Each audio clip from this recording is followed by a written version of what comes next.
집 한 채 있다고 노쇠비 끝났다? 착각입니다. 65세 이상 노인의 빈곤율이 43.4%입니다. OECD 국가는 얼마냐? 14.8%입니다. 당신도 거지가 될 수 있습니다. 돈 없이 은퇴하는 것은 불행의 씨앗이다 말씀드리겠습니다. 사실 그러잖아요. 50대 은퇴하는 한국인들 너무 빠르다. 맞습니다. 지금 우리나라의 평균 은퇴 연령이요, 통계에 의하면 49.3세면 은퇴합니다. 퇴직합니다. 그 다음에 이제 일을 완전히 떠나는 건 72.3세가 되면 완전히 떠납니다. 그런데 이것이 OECD 국가는 64.6세면 떠납니다. 일은 오래 하는데 가난한 겁니다. 퇴직하고도 우리는 경제활동을 20년 이상 해야 됩니다. 공무원은 정년이 60세로 일정한데 다른 직종은 퇴직이 빠르고 생계를 위해서 일을 해야 되니까 노후 문제가 발생하는 거죠. 50대가 조기 퇴직자가 경제에 여유가 있다면 들어오는 까닭이 없죠. 돈 있고 나가는데 무슨 상관이 있습니까? 그런데 건강상의 이유나 회사 구조 조정 때문에 이유로 떨려나게 되면 생산성이 높을 때 조기 퇴직은 분야별로 문제가 많이 생기지 않습니까?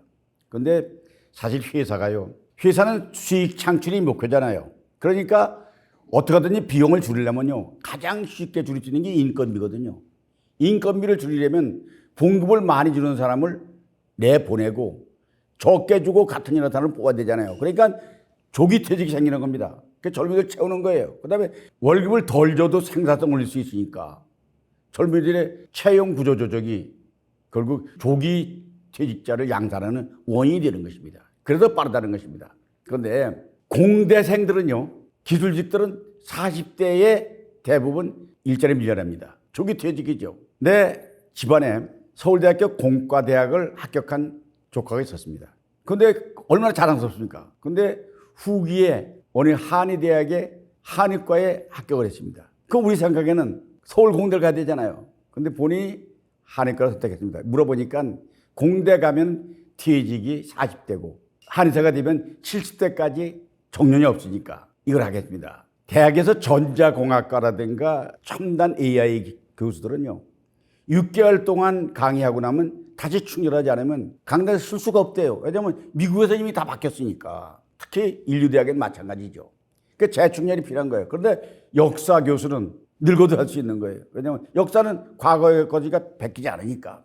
그런데 쭉 한다는 겁니다. 그런데 사실 나이와 퇴직은 상관이 없습니다. 그런데 야구 선수는 여러분들 몇 살에 퇴직하지 아십니까? 보통 30대면 30대 중반 되면 다 퇴직합니다. 그럼 자기 젊은 사람이 야구하지 늙은 사람이 야구하는 사람이 있습니까? 그 지도자 자리는 한정되어 있습니다. 그러니까 운동 선수들이 퇴직하고 나서 대책이 없는 게 많이 있고, 연예인들 경우에는 의외로 은퇴가라는 말이 없습니다. 왜냐하면 젊은 배우도 필요하고 늙은 배우도 필요하니까 동시에 다 공존할 수 있기 때문에 고령자도 함께 일할 수 있잖아요. 그런데 회사에서도요, 실력이 있으면 필수원이 되면 그 사람이 핵심 재력을, 핵심 기술을 갖고 있다면 나갈까 봐 걱정돼서 붙들어가기 유혹합니다. 그런데 그것은 문제는 인적 자원의 문제이기 때문에 직장인이 바람직한 것은 늦게 퇴직하고 쓸 돈을 충분히 모아서 은퇴하는 것입니다. 그거 못하면 그 나머지 은퇴 후의 생활은 비참할 수밖에 없잖아요. 그래서 시원적으로 노대비를 잘하고 있는지 한번 따져보겠습니다. 솔직히 우리가 노후에 월급을 받지 못하거나 수입이 없으면 의존하는 게 연금 수입입니다. 연금은 65세 이상 돼야 받을 수 있잖아요. 국민연금도. 그 안에 어떻게 다르냐? 그 다음에 우리나라는 연금이 대부분 가입은 되어 있습니다.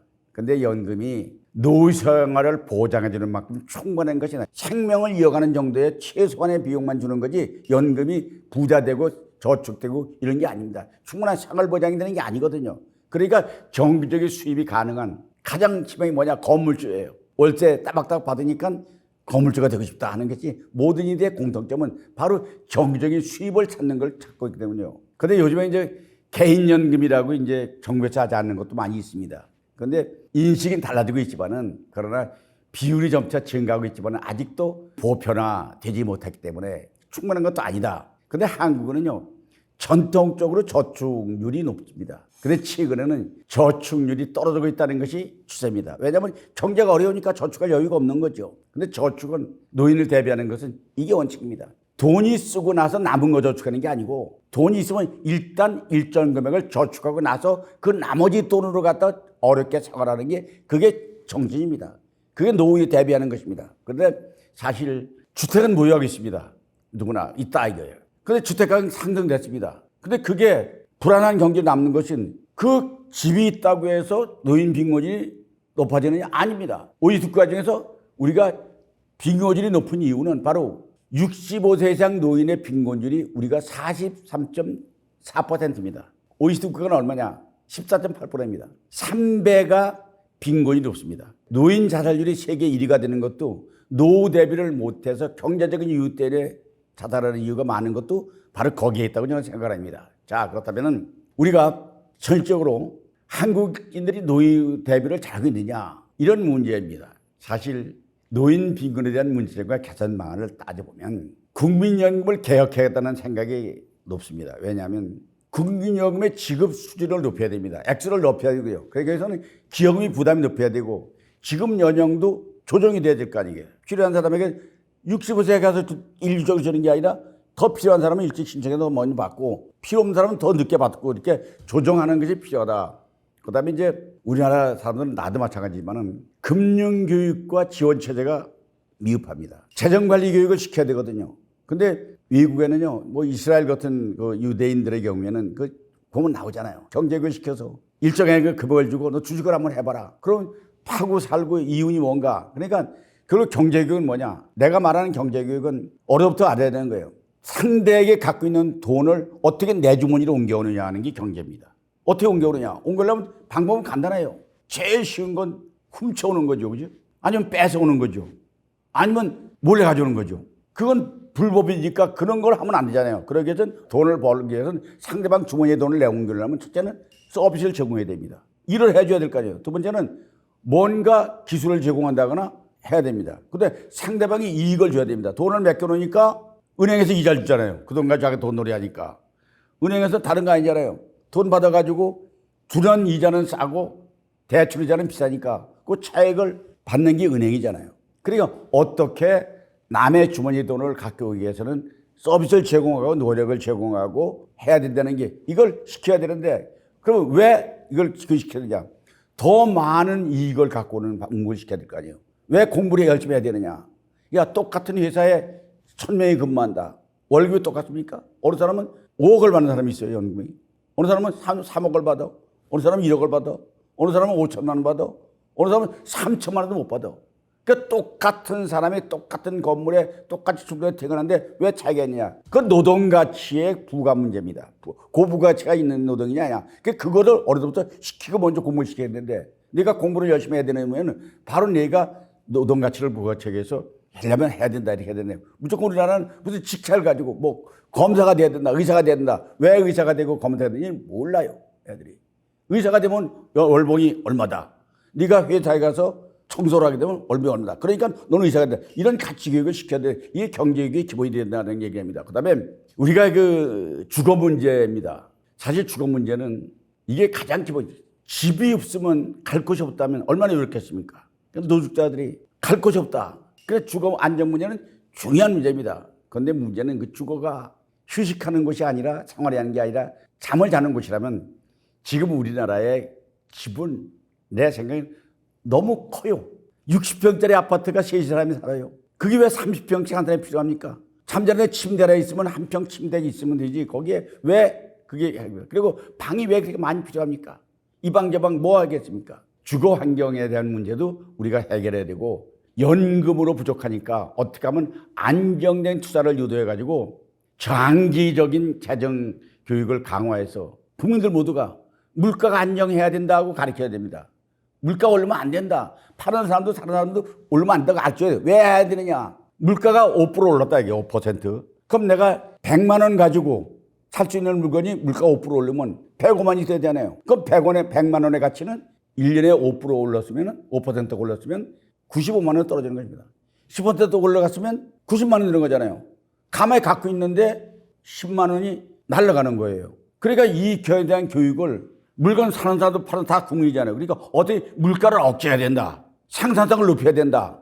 그리고 생산할 때 고품질을 만들기 위해서는 똑같은 물건을 중고 만드는데 이 물건을 중고에서는 500원 받는다. 우리 똑같은 물건을 더 잘 만들어가지고 600원 받아야 된다. 이것을 어려서부터 경제교육을 시켜야 되는데 이런 기본 시점을 시키지 않고 그냥 막연한 얘기를 하니까 애들이 대학 가고 졸업하고 취직할 때까지 결혼할 때까지도 왜 돈을 벌어야 되고 좋은 얘기를 그걸 모르고 그걸 시키자. 그러니까 사실은 노인의 생존 전략은 경제와 노인의 인성교육을 집중해야 돼요. 사람답게 산다고 하는 것은 노인이 무조건 나이만 먹으면 노인이 아니잖아요. 늙은이가 돼서 안 되잖아요. 어르신 되기 위해서는. 그렇기 때문에 인성교육도 쉽게 실시된다. 노후 대비는 그래야 된다고 말씀을 드리십니다. 보건복지부에서요. 매년 발표를 합니다. 국민 기초생활보장 사업에 대해서 금액을 발표합니다. 그럼 보통 보면 이제 1인 가구는 220만 원 있어야 된다. 금년도입니다. 2인 가족은 360만 원 있어야 된다. 3인 가족은 470만 원 있어야 된다. 근데 이걸 우리는 보통 한 30% 수준으로 최소한 혼자 살려면 71만 3천 원 있어야 된다. 둘이 살려면 110만 원 있어야 된다.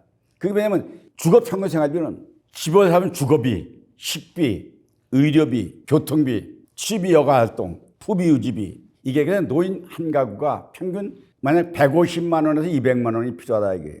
2인 가족에서는 최소한 250만에서 350만 있어야 된다. 그렇게 가격이 나오잖아요. 그게 현실이잖아요. 근데 그게 물론 이제 물가가 올라가면 또 달라지지만은 오늘 현재 시점 보면 그럼 65세부터 90세까지 사는 게 25년 더 되잖아요. 그럼 70% 수준만 잡아도 2인 가족은 210만 원은 매달 있어야 된다. 그 12달이면 2,520만 원 있어야 된다. 25년 다 한다. 그러면 그것은 6억 3천만 원의 돈이 있어야 된다는 겁니다. 단계에 나오잖아요. 그 물가상조 계산은 더 올라가지만은 그것을 다양한 연금 확보라든가 주택연금이라든가 예상하지 못한 의료비 지출한다든가 이것을 갖춰 나가면 이게 필요해야 되는데 이게 없으니까 대책이 없으니까 왜 없느냐 원인을 따지면 여러 가지가 있죠.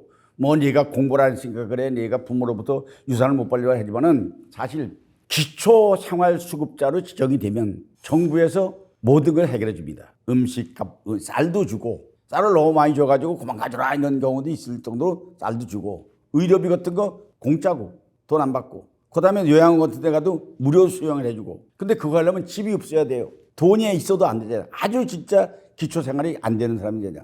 근데 그거 되려면 누가 하지 않습니까? 그러니까 그게 생활비가 필요하다는 얘기는 미리 25년을 더 산 둘이 산다면 최소한도 그 6억 정도는 벌어 쓰던 있는 걸 쓰던 간에 있어야 된다 하는 것을 말씀드릴 수 있습니다.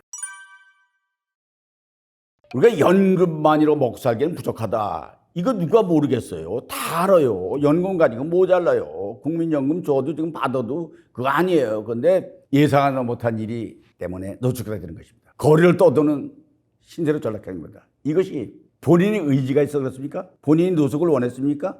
아닙니다. 왜냐하면 몰락하는 사회가 온통 세상이 지뢰밭이에요. 왜냐? 술 먹고 교통사고 내는 경우도 있잖아요. 그럼 본인이 잘못했지만은 결과적으로는 불구자가 될 수 있잖아요. 두 번째, 도박해가지고 있던 돈 다 날리고 길거리에 나는 사람 많이 있잖아요. 근데 범죄일로 돼가지고 같이 가수해서 교도소 가서 입건해면 가족들 어떻게 살겠습니까? 그 다음에 더한 것이 마약에 빠져가지고 혼수한 정신이 오가지면 이거 문제잖아요. 그 다음에 사기당하는 것. 세상에는 사기꾼이 너무 많아요. 그냥 남의 돈을 그냥 공짜로 먹으려고 하는 사람이 많잖아요. 그 다음에 교통사고가 났다거나 화재가 난다거나 하면 이것은 문제고 그 다음에 사업을 한다고 가게를 열었습니다. 식당을 했습니다.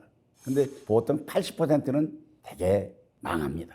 한 20%는 성공하는 거예요. 폭망한다. 그 다음에 특히 우리 한국 사회에 많은 게 보증 서줘가지고 주변에 많을 거예요. 친구가 뭐 사업하는데 은행에 응답하는 게 보증을 써. 보증을 썼어요. 친구 폴딱 망했어. 망하는 게 아니라 보증을 쓴 사람도 소위 말하면 차 파는 빨간 딱지 붙게 되면 집 날라가고 그 다음에 가족이 질병 걸려가지고 대수나고 나면 근데 내 아는 사람이 몇 년 전에 위암이 걸렸어요. 위암이 걸렸는데 땅 돈이 없잖아요. 근데 옛날에 의료보험이 안 될 때 얘기입니다. 그럼 땅을 팔아야 병원에 수술할 수 있다.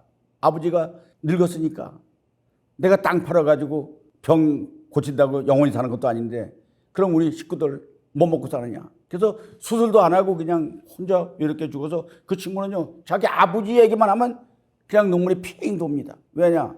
이게 의도하지 않은 일 때문에 그런 거거든요. 사실 의도하지 않은 과실 이런 게 사건 사고 피하고 싶은 일이지만은 예상을 못하고 설마 내가 그런 일이 있을까? 근데 당신도 대상자가 될 수 있습니다. 당신도 노조가 될 수 있습니다.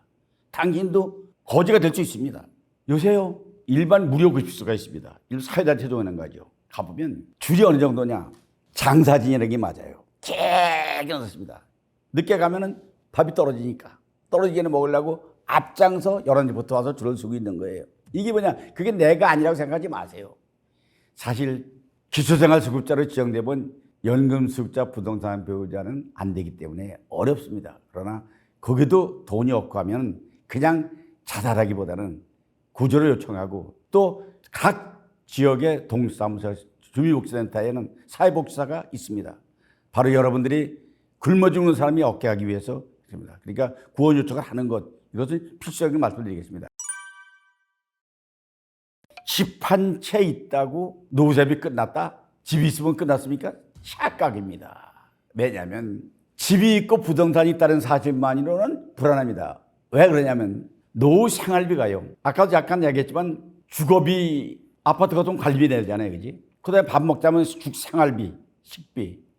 그 다음에 병원에 가면 이제 의료비. 또 어디 가려면 교통비. 또 취미활동 가려면 회비. 기타 돈이 많은데 부동산은 등기부등본만 갖고 있는 거지 현찰을 갖고 있는 게 아니에요. 그 부동산을 담보해가지고 만약에 융자를 받아서 썼다면 10억짜리 집을 가지고 1억짜리 가지고 썼다면 1억의 빚을 지고 매일 이자를 갚아나가라는 게 집을 세 사는 것과 똑같습니다. 집은 내 집은 맞습니다. 등기부에 내 집입니다.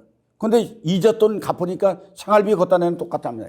그 다음에 주택연금화하는 것도 이제 방법이 주택연금이 많이 이제 일반화되어 있습니다. 자기 두 집을 갖다가 담보해가지고 그냥 매달 정기적으로 내서 돈을 받아 쓰고 마지막에는 주택을 반환하고 그때 정산해서 이제 하는 게 주택연금. 이게 이제 정기적인 수입을 원하는 중에 하나죠. 그 다음에 부동산이 바로 현금을 갈 수 있는 게 아니잖아요. 부동산을 갖고 있으면 자식에게 유산으로 주는 재산 가치가 있을 뿐입니다. 본인이 부동산이 있다고 유용해 쓸 수가 있습니다. 시골에 땅이 몇만 평이 있다. 그 재산은 있으며 등기부도 갖고 있습니다. 근데 그게 사료를 사러 가는데 그 땅이 산이 돈이 됩니까? 내가 당장 어디 간다고 돈을 쓸 수 있습니까? 이게 어렵거든요. 그 다음에 팔아서 사용하기를 권하고 싶습니다. 왜냐하면 내 집 갖고 융자 받고 이자 갖고 월세 사는 건 똑같습니다. 빚지게 됩니다. 그러니까 부동산이 있으면 집 한 채 있으면 그거 팔고 그냥 내 생활비 좋은 집 줄인 다음에 그걸 가지고 생활비 쓰는 걸 전 권하고 싶습니다. 당장 교통비 쓰려고 건물주가 박수 줬습니다. 아니 저 사람은 왜 집도 있고 번두산 집도 갖고 있는데 왜 박수 줍고 있느냐. 네가 걸고 흉보입니다. 근데 그 사람은 오늘 당장 어디 가려 하는데 교통비가 없습니다. 그럼 어떻게 하겠습니까? 은행에 융자 될 것 같죠? 아니에요. 일정한 금액이 되면요 은행 융자도 더 이상 안 주지 않습니다. 신용대출이요. 요새 정기 수입이 없으면 대출 안 해줍니다. 그럼 어떻게 해? 돈이 필요하니까. 그러니까 박수 주워가지고 다음 마늘도 받으려고 들고 동사무소 가서 풀 뽑고 벽보 뜯고 벗는 거 그거 하려고 들고 하는 게 이것이 자기가 생활 질이 낮아지는 게 돈이 없어서가 아니에요. 집이 없어서가 아니에요. 그런 얘기가 의외로 많다 이게. 남들이 흉보입니다. 야, 저 집도 가지고 있는 영감이 맨날 저렇게 사느냐. 살기 좋아 사는 게 아니에요. 그래요. 저 친구 돈 많은 친구 밥도 한번 안 산다. 밥 먹고도 짜장면 값도 안 낸다. 근데 그 사람은 짜장면 값 낼 돈이 없어요. 집만 있어요. 이것이 이제 집 갔다가 노후자 끝난다는 착각이다 말씀드리겠습니다. 너무 일찍 퇴해서 후회하는 한국인이 많다. 자이든 타이든 간에 조기 은퇴하고 제2인생을 성공하는 것은 확률을 기대하기 어렵다. 이유는 간단합니다. 조기 은퇴하고 나면요 정기적인 수입원이 없으니까 경제적 타격이 크잖아요. 갑자기 처가에서 누가 갑자기 사고를 쳤다. 그 돈이 얼마 필요하면 들어가게 됐다. 그럼 돈 줘야 될 거 아니고. 그 다음에 병원에 입원했는데 수술비가 얼마 들어간다. 해야 될 거 아니겠어요. 저도 같은 경우도요. 병원에 갑자기 내가 신경색 해가지고 병원에 수술하고 갑자기 돈이 예상하지 못한 거예요. 돈이 1,000만 원 정도 필요하더라고요. 근데 돈이 없는데 갑자기 돈이 누가 1,000만 원 갖고 있는 사람이 있습니까? 그러면 이제 결국 뭐냐. 보험 들은 사람들이 이제 그때 이제 보험 필요한 것이고. 그러지만 이제 사실 돈이 없으면 사회적으로 고립됩니다. 친구 만나기 싫습니다. 만나면 밥 한 번 더 먹으면 나도 살 텐데 얻어먹기만 좋지만은 내가 살 힘이 없다. 그러니까 친구가 고립되는 것입니다. 전화 와도 받지 않습니다. 심리적으로 이롭습니다. 한 번 연락해서 안 오면 그다음에 두 번 안 오면 친구들 전화도 오지 않습니다. 내가 걸면 왜 그러다 했느냐 하면 이 말이 없어요. 그러니까 단절되는 거예요. 그다음에 건강 문제인데요. 건강검진 안 하겠다가 갑자기 몇 년 만에 배가 아파서 병원에 가서 대장암 검사를 한 번도 받지 않았어요. 그러니까 대장암 거예요. 사기야. 그 사람 사기면 말기이기 때문에 수술해도 생명을 보장할 수 없다. 그러니까 건강검진 받는 거. 이것도 후회하는 일이고. 이래서요, 목적의식이 없으면요, 삶의 의미를 찾지 못합니다. 왜? 내가 이걸 왜 하느냐? 하는 일에 대해서. 내가 왜 산에 가느냐? 그러면 혈당 수치를 얼마나 안 주겠다는 목적이 있다든가, 근력을 높여가지고 내가 건강하게 했다든가, 내일 모레 등산 갈 때 얼마나 하겠다든가, 이런 목적의식이 없이 그냥 생각하면 그 사람은 목적의식 방향감을 잃으면요, 그 다음에는 우울증이 생기고 정신건강 문제가 악화될 수밖에 없죠. 이런 이유로 조기 은퇴를 하는 경우에 재정적인 계획과 연계해 생각하면 답이 나옵니다. 절대 돈 없이 은퇴하는 것은 불행의 씨앗이다 말씀을 드리겠습니다. 그렇다고 뭐 도둑질 하겠습니까? 물론 그래가 도둑질하는 사람도 있습니다. 그래서 뭐 소매치기하는 사람도 있습니다. 근데 물어보면 먹고 살라고 그랬다는 거 아니에요. 그러니까 조기 은퇴가 바람직한 건 아니다 말씀드리고, 최근에요, 은퇴하고 나서 재취업하는 경우가 많이 있다 그럽니다. 당연히 재취업해야죠. 왜냐하면 죽을 때까지 일을 해야 되잖아요. 그런데 문제는 뭐냐? 건강이 허락하는 데까지 경제가 필요한 것입니다. 사회 연결과 유지가 돼야 그래 되기 때문에 나이 들어도 직장을 가져야 됩니다. 그런데 그것은 미국도 일본도 마찬가지입니다. 왜냐하면 미국도 연금이 부족하니까 의료비가 많이 증가하거든요. 그러니까 노동의 만족감 때문이 아니라 돈이 필요해서 직업을 갖는 것입니다. 두 번째, 일본도요. 일본이 고령화 사회가 제일 먼저 온 나라 아닙니까? 근데 다시 노동시장에 복귀가 많아지고 있습니다. 제가 이미 80년도에 일본 갔더니 고속도로 톨게이트에 표를 받는 사람들이 머리가 허연 백발 노인이 앉아서 표를 받고 있더라고요. 내가 40대 갔으니까 지금부터 뭐 40여 년 전이잖아요. 그때 우리나라는 평균 수명이 65세 때니까 일본보다 10년 정도가 평균 수명이 낮을 때예요. 일본은 그때부터 사회문제가 된 거예요. 왜? 노동시장이 뭐냐면 돈이 필요하니까. 걔가 지금 고령화대한 맞춤형 일자리를 만들어줘야 된다. 때문에 지금 이제 우리가 하고 있는 게 이제 동사무소에서 많이 하는 노인 취업은 다른 게 아니라 안 해도 되는 거야. 길거리 청소하는 거, 쓰레기 줍는 거, 풀 뽑는 거, 뭐 이런 거 노동 자료를 제공하기 위해서 불필요한 일이지만은 사람을 동원해가지고 일하고 돈 주고. 근데 요새는 그걸 안 하고 그냥 무조건 막 나눠주는 소위 포퓰리즘 정책이 한국 사회가 지금 부채가 1,000조가 넘는 상태로 온 것이 뭐냐면 일하지 않고 그냥 돈 무조건 잘해주는 거예요. 이건 국가 정책으로 난 나쁘다고 봅니다. 우리나라도 그 고령화 사회가 접어들면서 재취업 프로그램이 늘어나고 있는 건 추세입니다. 그러나 직업훈련 프로그램이 사실 고령자들에게 고용할 수 있는 기회를 부여하는 제도가 프로그램이 있어야 되고, 은퇴자들에게도 다시 일할 수 있는 것이 부끄럽지 않게 만들어줘야 되는데, 늙어가지고 마치 저 자식도 잘 됐는데 왜 저 친구는 일하고 있어? 사실 우리나라 사람들이 나이 들어서 자식이 주는 돈 가지고 그냥 먹고 노는 게 가장 좋은 걸로 생각하지만 아닙니다. 자식도 자기 일이 있고 자식도 돈이 늘 부족합니다. 자식도 자기 자아성취에 돈이 필요합니다. 근데 거기다 의존하면 자식은 그냥 울타리 역할만 하는 거지, 자식이 뭐 부모의 생계를 책임져 준다 이런 시대는 지났다 이죠. 그러니까 자신의 지금까지 경험한 능력을 활용해서 새로운 세계를 접하고 그다음에 새로운 직업을 얻어 성취감을 느끼고 하는 것은 반드시 필요하다는 말씀을 드리겠습니다. 사실 직장 동료들 만나면 내가 물어봅니다. 요즘 뭐라고 지내? 물어보면 대부분 이렇게 말합니다. 70, 80대 단에 되고 조그마한 회사에 나가서 내가 도와주고 있어. 내가 동생 회사에 나가서 조금 도와주고 있어. 일주일에 2-3번 나가. 그다음에 소일사만 나가주고 있어. 농촌에 조그마한 텃밭 길리면서 일주일에 2번씩 가서 상추, 오이 길고 따오고 지내. 그렇게 말하면 그 사람은 최고입니다. 그래야 됩니다. 나는 그냥 뭐 먹고 사는 돈이 있으니까 난 충분히 그냥 할 거야. 나는 무서워도 뭐 자식들 해줄 거야. 이런 게 아니라 뭔가 할 수 있는 거. 이제 이렇게 말하는 사람이 있습니다. 내가 이제 무슨 일이야 늙어서 그다음에 죽지 못해서 살아. 그것은 죽음을 기다리는 사람입니다. 사람이 생명이 길어져가지고 돈을 벌기 위해서 자급자족하는 게 필요한 것은 살기 위해서는 생활비, 의료비와 보탬을 주려고 특히 집에서 삼식이라는 이름을 들어오는 남자들 얘기입니다. 삼식이 새끼를 얻어내잖아요. 새끼를 먹으면 그래서 사실은 요즘에 유모 집안은 애들끼리 만나면 남자가 수명이 동갑이라도 7, 8년 먼저 죽는 것이 생리에 그렇게 돼 있잖아요. 그지? 근데 대개 여자들끼리 만나면 대개 이제 7, 80대가 되면은 남편이 없고 자기들끼리 살잖아요. 그럼 다들 점심 먹고 들어가 놀아도 한 사람은 난 집에 가야 돼. 왜? 집에 삼식이가 기다려. 남편이 밥 줄 때 기다려야 된다 이게. 그러니까 남자들이요. 이게 지금 남자라는 존재는 가정에서 일정 기간 지나면 존재 가치가 떨어집니다. 그것을 하기 위해서 어떻게 하면은 그 살아있는 게 고맙고 개인적으로 성취감을 느낄 수 있고 모든 사람을 일해야 된다는 생각에 자기도 일하면서 일석이조의 효과를 가질 수 있는 그런 거. 그것이 변하는 세상이기 때문에 집에서 그냥 나이만 먹고 죽을 날만 기다리는 삶보다는 박차고 나가서 뭔가 사회에 가서 하고자 하는 것. 그것이 노후의 죽음을 피할 수 있고 생동감을 느끼는 삶이다 말씀드리면서 젊었을 때처럼 돈을 많이 못 벌지만 작은 일거리도 꾸준히 하는 게 좋다. 왜냐하면 자전거는요 페달을 밟지 않으면 쓰러집니다. 내가 가을에 공주에 가면요 공주 가을에 공주에 밤이 맞잖아요. 가면은 알밤주소로 갑니다. 가보면 바람 불는 날 같은 데 가면 알밤을 많이 주시려면요 언덕길 높은데 멀리 먼저 가야 됩니다. 그래야 알밤을 줬거든요. 남이 지나간 자리 안 나오잖아요. 근데 그때 알밤 하나 주었어요. 그 기쁨이 언제 큰지 아세요? 그게 돈 가치입니까? 아니에요.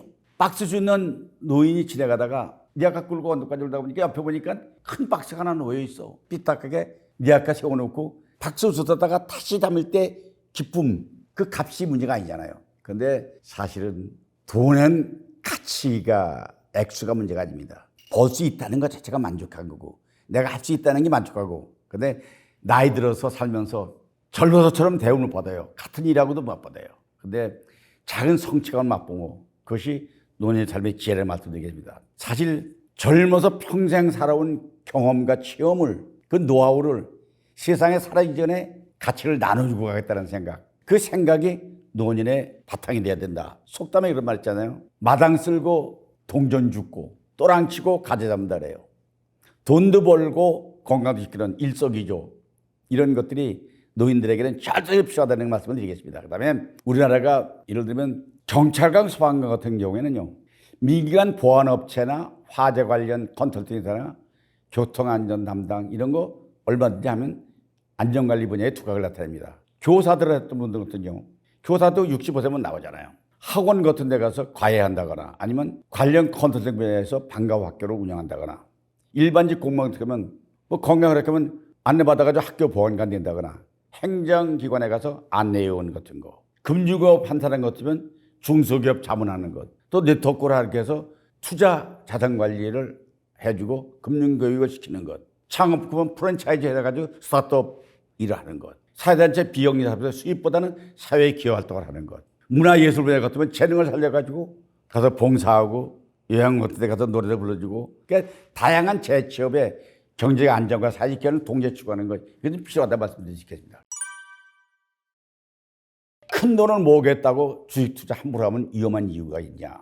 나는 한마디로 말하면 돈은 필요합니다. 돈 필요한 게 젊어서는 주식과 투자입니다. 그죠? 부동산이죠. 근데 수익을 올릴 수 있습니다. 그런데 양면성이 있습니다. 왜냐하면 성공한 사람도 있으면 실패한 사람도 있습니다. 손해본 사람도 있습니다. 왜냐하면 젊어서는 실패해도 회복 탄력성이 오뚜기처럼 바로 일어나잖아요. 그지? 나이 들면은 한 번 넘어지면 그 다음에 다시 일어나는 탄력성이 부족한 겁니다. 노년에 실패하고 나면 회복할 시간이 없습니다. 그 리스크를 없애기 위해서 나는 그런 거 하지 말라는 겁니다. 사실 주식은 널뛰기를 합니다. 갑자기 50만 원짜리 주식이 어느 날 5만 원짜리가 되고 어느 날은 그 주식이 쓰레기처럼 휴지처하게 되기도 합니다. 그 위험한 부담 하지 말고 회사가 망하면 주식이 없어지고 휴지가 되기 때문에 저도 당해봤습니다. 그런데 돈이 있는 곳에는 항상 사기꾼들이 넘실댑니다. 특히 주식 같은 데 뭐냐 많이 옵니다. 뭐 주식 비싼 거 뭐 올라갈 거 상종가 갈 거 한다. 거기에 걸려들면요 그 주식 그 몰입꾼에 걸려드는 경우가 많습니다. 노후 대책의 기본은 뭐냐? 노후 대책 기본은 이렇습니다. 건강한 육체를 유지하는 것, 가족 관계, 특히 부부 관계를 오랜만에 갖는 것, 경제적인 안정도 마지막 인간관계에 주력하는 삶, 이것이 중요하다고 봅니다. 크게 5가지는 내 6가지를 내가 얘기하겠습니다. 첫째, 재정적인 안정을 위해서 필요한 거고, 노후 계획은. 두 번째는 생활 계획을 거주 선택, 생산적인 활동, 취미, 자원봉사, 여행계 이것을 생활 계획을 세워야 된다. 그다음에 건강관리는 무조건 건강보험을 들거나 운동을 유지하거나 식습관을 유지하는 것 중거. 사회적 관계는 친구들의 관계를 강화하고 심리적으로 서로 긍정적인 태도를 갖는 것. 그다음에 법적 문제로 재산 분배 유언을 어떻게 할 거냐, 어떻게 자기가 나눠줄 거냐, 상속 계획. 그다음에 사후 대책은 묘지는 어디에서 정할 거냐, 낙골 땅은 어디서 정할 거냐. 그래서 미리 대비하는 건 재정 건강과 법적 문제, 유택 등을 고려해야 된다 말씀드리겠습니다. 자, 그러면 현실적으로 노후대책은 뭐냐? 사실 노후대책은 생적으로 생각하면 됐습니다. 재정은 미리 말씀드렸고 부채는 은퇴 전에 상환하는 게 좋습니다. 거주지는 직장 출근을 고려할 필요가 없으니까 생활비 적은 것으로 정하는 게 좋습니다. 비상금은 예상하지 못한 지출에 대비하는 게 비상금 아닙니까? 그러니까 부채를 피할 수 있는 비상금을 가져야 되고, 그다음에 생활비는 수입 감소에 따라서 구체적으로 개선해야 될 것만이면 예산 범위 내에서 수입 범위 내에서 써야 된다는 겁니다. 건강보험 필수입니다. 그다음에 장기 요양 보험이 들어야 되고, 그다음에 자기가 취미 활동을 해서 교육을 받는다거나 수강하는 건 내 건강에도 좋다는 겁니다. 노후 관리 전문가에게 조언을 듣는 것도 하나의 지혜고요. 은퇴 후에 가족과 보내는 시간이 많아지니까 이제 군림하지 말고 동행자가 되어달라는 말씀드리겠습니다. 자녀에게 무조건 돈 줄 필요가 없다? 맞습니다. 왜 미리 줍니까? 자녀가 떠나고 나서 혼자 살아갈 수 있도록 하는 게 중요한 겁니다. 재정적인 지원보다는 자립 문제를 해결하는 능력을 키워주는 것, 경제교육을 시켜가지고 남의 돈 주머니로 옮기는 기술과 예산 범위 내에 사는 걸 알려주는 것, 부채에 대한 무서움, 산 능력을 고려한 융자, 그다음에 자녀에게 안정적인 걸 미리 정지해 주는 것, 이것이 가장에서 조직의 리더십을 가지는 것이기 때문에 자녀에게도 돈을 주기보다는 자립정신을 물려주는 게 더 중요하다고 말씀드리겠습니다. 노년의 필수상, 사실 비상금은 항상 갖고 있어라 겁니다. 비상금은 끝까지 지켜야 됩니다. 인도에는요, 노숙자들이 아무 노숙자라도 다 주머니가 하나 다 있다랍니다. 주머니 속에는 자기가 죽고 나면 자기를 발견한 사람에게 장례 비용을 미리 주머니에 맡겨 있다랍니다. 비상구 문자가 비상입니다. 우리도 비상구 했잖아요. 비상구. 그 중국에는요, 그 이름이 비상구가 아니에요. 뭔지 아십니까? 태평문입니다. 비상구가 아니에요. 태평문이에요. 그러니까 유사시에 태평하기 위해서 비상구를 가지라는 겁니다. 재정의 심리적 불안감을 느끼고 생활의 여유를 갖고 있는 것은 돈이 갖고 있으면요, 편하거든요. 우리나라도 육해공군이 있잖아요. 60만 대군이 있잖아요. 그럼 뭐합니까? 왜 밥 먹이고 맨날 공짜로 이렇게 하겠습니까? 유사시의 전쟁에 대비해서 없다면 나라가 존재하겠습니까? 우리가 존재하는 것도 자기 비상금이 있어야지. 유사시에 쓸 수 있다, 안정돼야 서울 살 수 있지. 난 지금 돈 한 푼 없다. 오늘 점심을 뭘 먹을까? 길거리에 지나가면서 뭐 남들 먹던 음식 쓰레기통 주워 먹겠습니까? 그럴 때 대비한 비상금은 필요하다 말씀드리고, 사실 오늘 제가 여러분과 같이 노년에 대한 여러 가지 얘기를 했습니다. 노후에 어떻게 사는 게 좋으냐, 유사시에 어떻게 좋으냐, 이런 것을 말씀을 드렸는데요. 사실 제가 드린 말씀은 어떻게든 상식적인 선에서 말씀을 드렸지만은, 우리가 다시 한번 말씀드리면 부끄러운 일은 필요 없습니다. 노인 빈곤율이 낮은 것, 그건 국가에서도 빈곤은 해결하지 못한다릅니다. 빈곤율을 높이는 것은 각자의 몫입니다. 그다음에 자살률이 높은 거 자랑 아닙니다. 평소에 언행을 죽고 싶다, 죽어야 돼, 좋아 죽겠어, 미치겠어, 좋아 죽겠어 하지 말고 건강하게, 난 살겠다, 살고 싶다, 이런 얘기를 하면, 그래서 오늘 2부에 말씀드릴 수 있는 우리 한국인의 은퇴와 노후 자산에 대한 파들에 대한 문제를 여기서 마치고자 합니다. 여러분 참고되셨습니까? 저 때문에 또 머니 인사이드 구독자 여러분, 2부가 더불어 이제 주먹을 불끈 쥐고 나머지 여생을 멋지게 살기 위해서 은퇴 후에 화이팅 합시다. 화이팅! 화이팅! 화이팅! 감사합니다. 요즘에 보면요, 100세 넘긴 분이 많이 보입니다. 죽지 못해 사는 거야. 세대 간의 갈등이 있어가지고 노인들이 왕따 당하고 젊은이들이 내 세상이라고 하고 국가 사회가 발전됐다고 온통 자랑을 하고 TV에 나오지만은 나하고는 아무 관계없는 그림의 떡으로 보일 때, 이러면 사회적으로 행복한 게 아닙니다. 그럼 해결책이 없느냐? 있습니다. 해결책은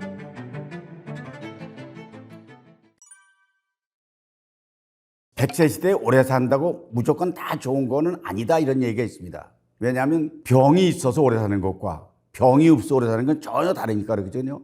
요즘에 보면요, 주변에도 보면 100세 넘긴 분이 많이 보입니다. 또 100세 가까이 살다가 99세, 98세 이 즈음에 돌아가시는 분이 많이 있습니다. 그러나 건강히 오래 살면 축복이지만은 장수를 목표로 산다면 할 수 있습니다. 누구나 할 수 있습니다.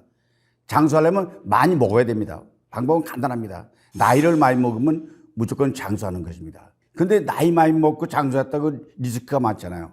리스크는 어떻게 되냐? 우리 이렇게 푸념한 사람이 있습니다. 사는 게 아니라 사는 게 아니야. 죽지 못해 사는 거야. 밥맛도 없고 죽고 싶다. 죽겠어. 이렇게 죽겠다는 말을 거듭하면요, 그게 머리에 입력돼가지고 진짜 자살로 가는 안내도가 바로 죽겠다는 마음을 머릿속에 입력하는 것입니다. 그러니까 그런 말 하면 됩니다. 그 다음에 시한부 인생을 살자는 사람 있잖아요. 앞으로 6개월 나왔습니다. 이렇게 하더라도 그래도 생명줄을 끝까지 잡고 고통을 이겨내고 항암 고통 하면 항암 치료받고 이런 노인들을 보면 진짜 볼 때 짠합니다. 그런데 우리가 많이 먹으면 나이를 먹으면 장수한다고 하지만은 무엇을 많이 먹느냐? 그것은 나이지만은 그러나 우리가 알 게 있습니다. 뭐냐면 연금 노후자금이 저축이 없으면 이건 불행입니다. 의료비가 증가하고 또 노인의 일자리가 좀 있어서 일하고 싶은데도 일자리가 없고 그 고통이 많아지잖아요. 근데 사회적으로 보면요, 세대 간의 갈등이 있어가지고 노인들이 왕따 당하고 젊은이들이 내 세상이라고 하고 그다음에 사회보장제도가 있지만은 그것은 그림의 떡이고 본인이 수용하기 어렵고 이러면 사회적으로 행복한 게 아닙니다. 근데 개인적으로 보면요, 이 고립과 외로움이 겹치고 그다음에 신체적이나 정적으로 건강 문제가 늘 염려되고 국가 사회가 발전됐다고 온통 자랑하라고 TV에 나오지만은 나하고는 아무 관계없는 그림의 떡으로 보일 때 이러면 개인적으로 고립한 거죠. 그다음에 그런 해결책이 없느냐? 있습니다. 해결책은 재정의 장기 계획을 세워가지고 있는 돈을 어떻게 끝날 때까지 잘 쓰기란 장기 계획. 그다음에 사회적으로 연결을 해가지고 친구라든가 사회 참여하는 거, 봉사라든가 연결만 가지고 있고 그다음에 이제 정부의 연금제에 대한 의존하되 거기만 의존하지 못하고 개인적으로 연금도 들고 저축을 따로 하고 이렇게 하면 되고 그다음에 고령자에 대한 프로그램을 정부에서 사회단체에서 적극 권장해가지고 모든 사람이 참여할 수 있게끔 해줘야 되는 것입니다. 그러니까 우리가 노인의 행복은 다른 거 없습니다. 내 다리로 걷고 내 손으로 밥 먹고 그리고 배설 잘하고 그리고 잘 보고 잘 듣고 그리고 말하는 거 이게 축복이잖아요. 100세 시대는 그게 무조건 다 살았다고 좋은 게 아니라 그렇게 누려갈 때 행복하다고 생각합니다. 그럼 아픈 채로 오래 살면 주변 사람들이 힘들다랍니다. 그런 사례가 있느냐 그래 묻잖아요. 많습니다. 장수가 어복 중에 우뚝이지만은 건강에 살면 좋지만은 병들어서 거동도 못하고 남의 도움이 필요하고 화장실도 혼자 못 가고 한 분들도 본인의 부담 가족이 모두 질이 떨어지게 됩니다. 옛날에 전설 중에 고려장이라고 했죠. 고려장. 고려장이 되면 옛날에는 노인 문제라고 생각합니다. 고려장이가 이제 산 사람을 지게에 짊어지고 산에 갖다 놓고 오는 거거든요. 손자가 따라갔어요. 따라가지고 오는 길에 사람을 싣고 가던 지게를 다시 손자가 지고 오니까 야, 너 왜 그거 다시 지고 와니까 집에 갖다 놨다 아버지 고려장할 때 써야지. 그래서 그 고려장 제도가 폐기됐다는 이런 말이 있지만 이건 말이지 뭐 그게 실제 그러는지는 확인할 필요 없습니다. 제가 보니까요, 아버지가 85세까지 당시에 장수를 했습니다. 근데 4년간 기족사고 누워 계셨는데 진짜 슬픈 일은 4년 동안에 찾아오는 사람이 한 사람도 없습니다. 아버지를 찾아오는 사람이. 또 아버지를 향해서 전화하는 사람도 없습니다. 오직 가족들만 하게 되는데 이걸 보고 뭘 느꼈느냐. 내가 동남아 가서 어느 악어 농장에 갔습니다. 갔더니 악어들이 이제 악어백을 팔고 뭐 악어 제품을 만드는 공장인데 악어들이 살아있더라고요. 오늘 가니까 큰 악어가 하나 있어요. 그러니까 내가 안내자에게 물어봤습니다. 이 악어가 나이가 몇 살이냐 그랬더니 한 80살 됩니다 그러더라고요. 그러니까 우리 아버지 모습과 똑같잖아. 근데 어디서 왔느냐 그랬더니 어려서 갔다 였다 나가지고 여기서 80년 동안 이 자리에 있던 겁니다 그러더라고요. 그런 거 인생. 그러면 그게 과연 행복한 거냐. 그 다음에 제가 이제 아버지 얘기를 하다 보니까 그런데요. 아버지가 이제 마지막에 이제 어느 큰 병원에 가서 숨을 거두는 순간을 내가 느꼈습니다. 그 아버지를 이제 가슴에 맞대고 기도를 했습니다.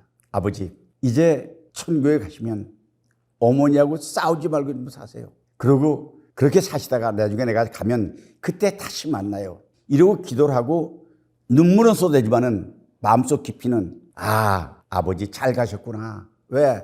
누워서 고생하고 사는 것보다는 오히려 천국에 가서 하는 게 더 좋겠구나 해서 돌아가신 순간에 아버지에 대해서 잘 가셨다는 느낌을 갖는 것.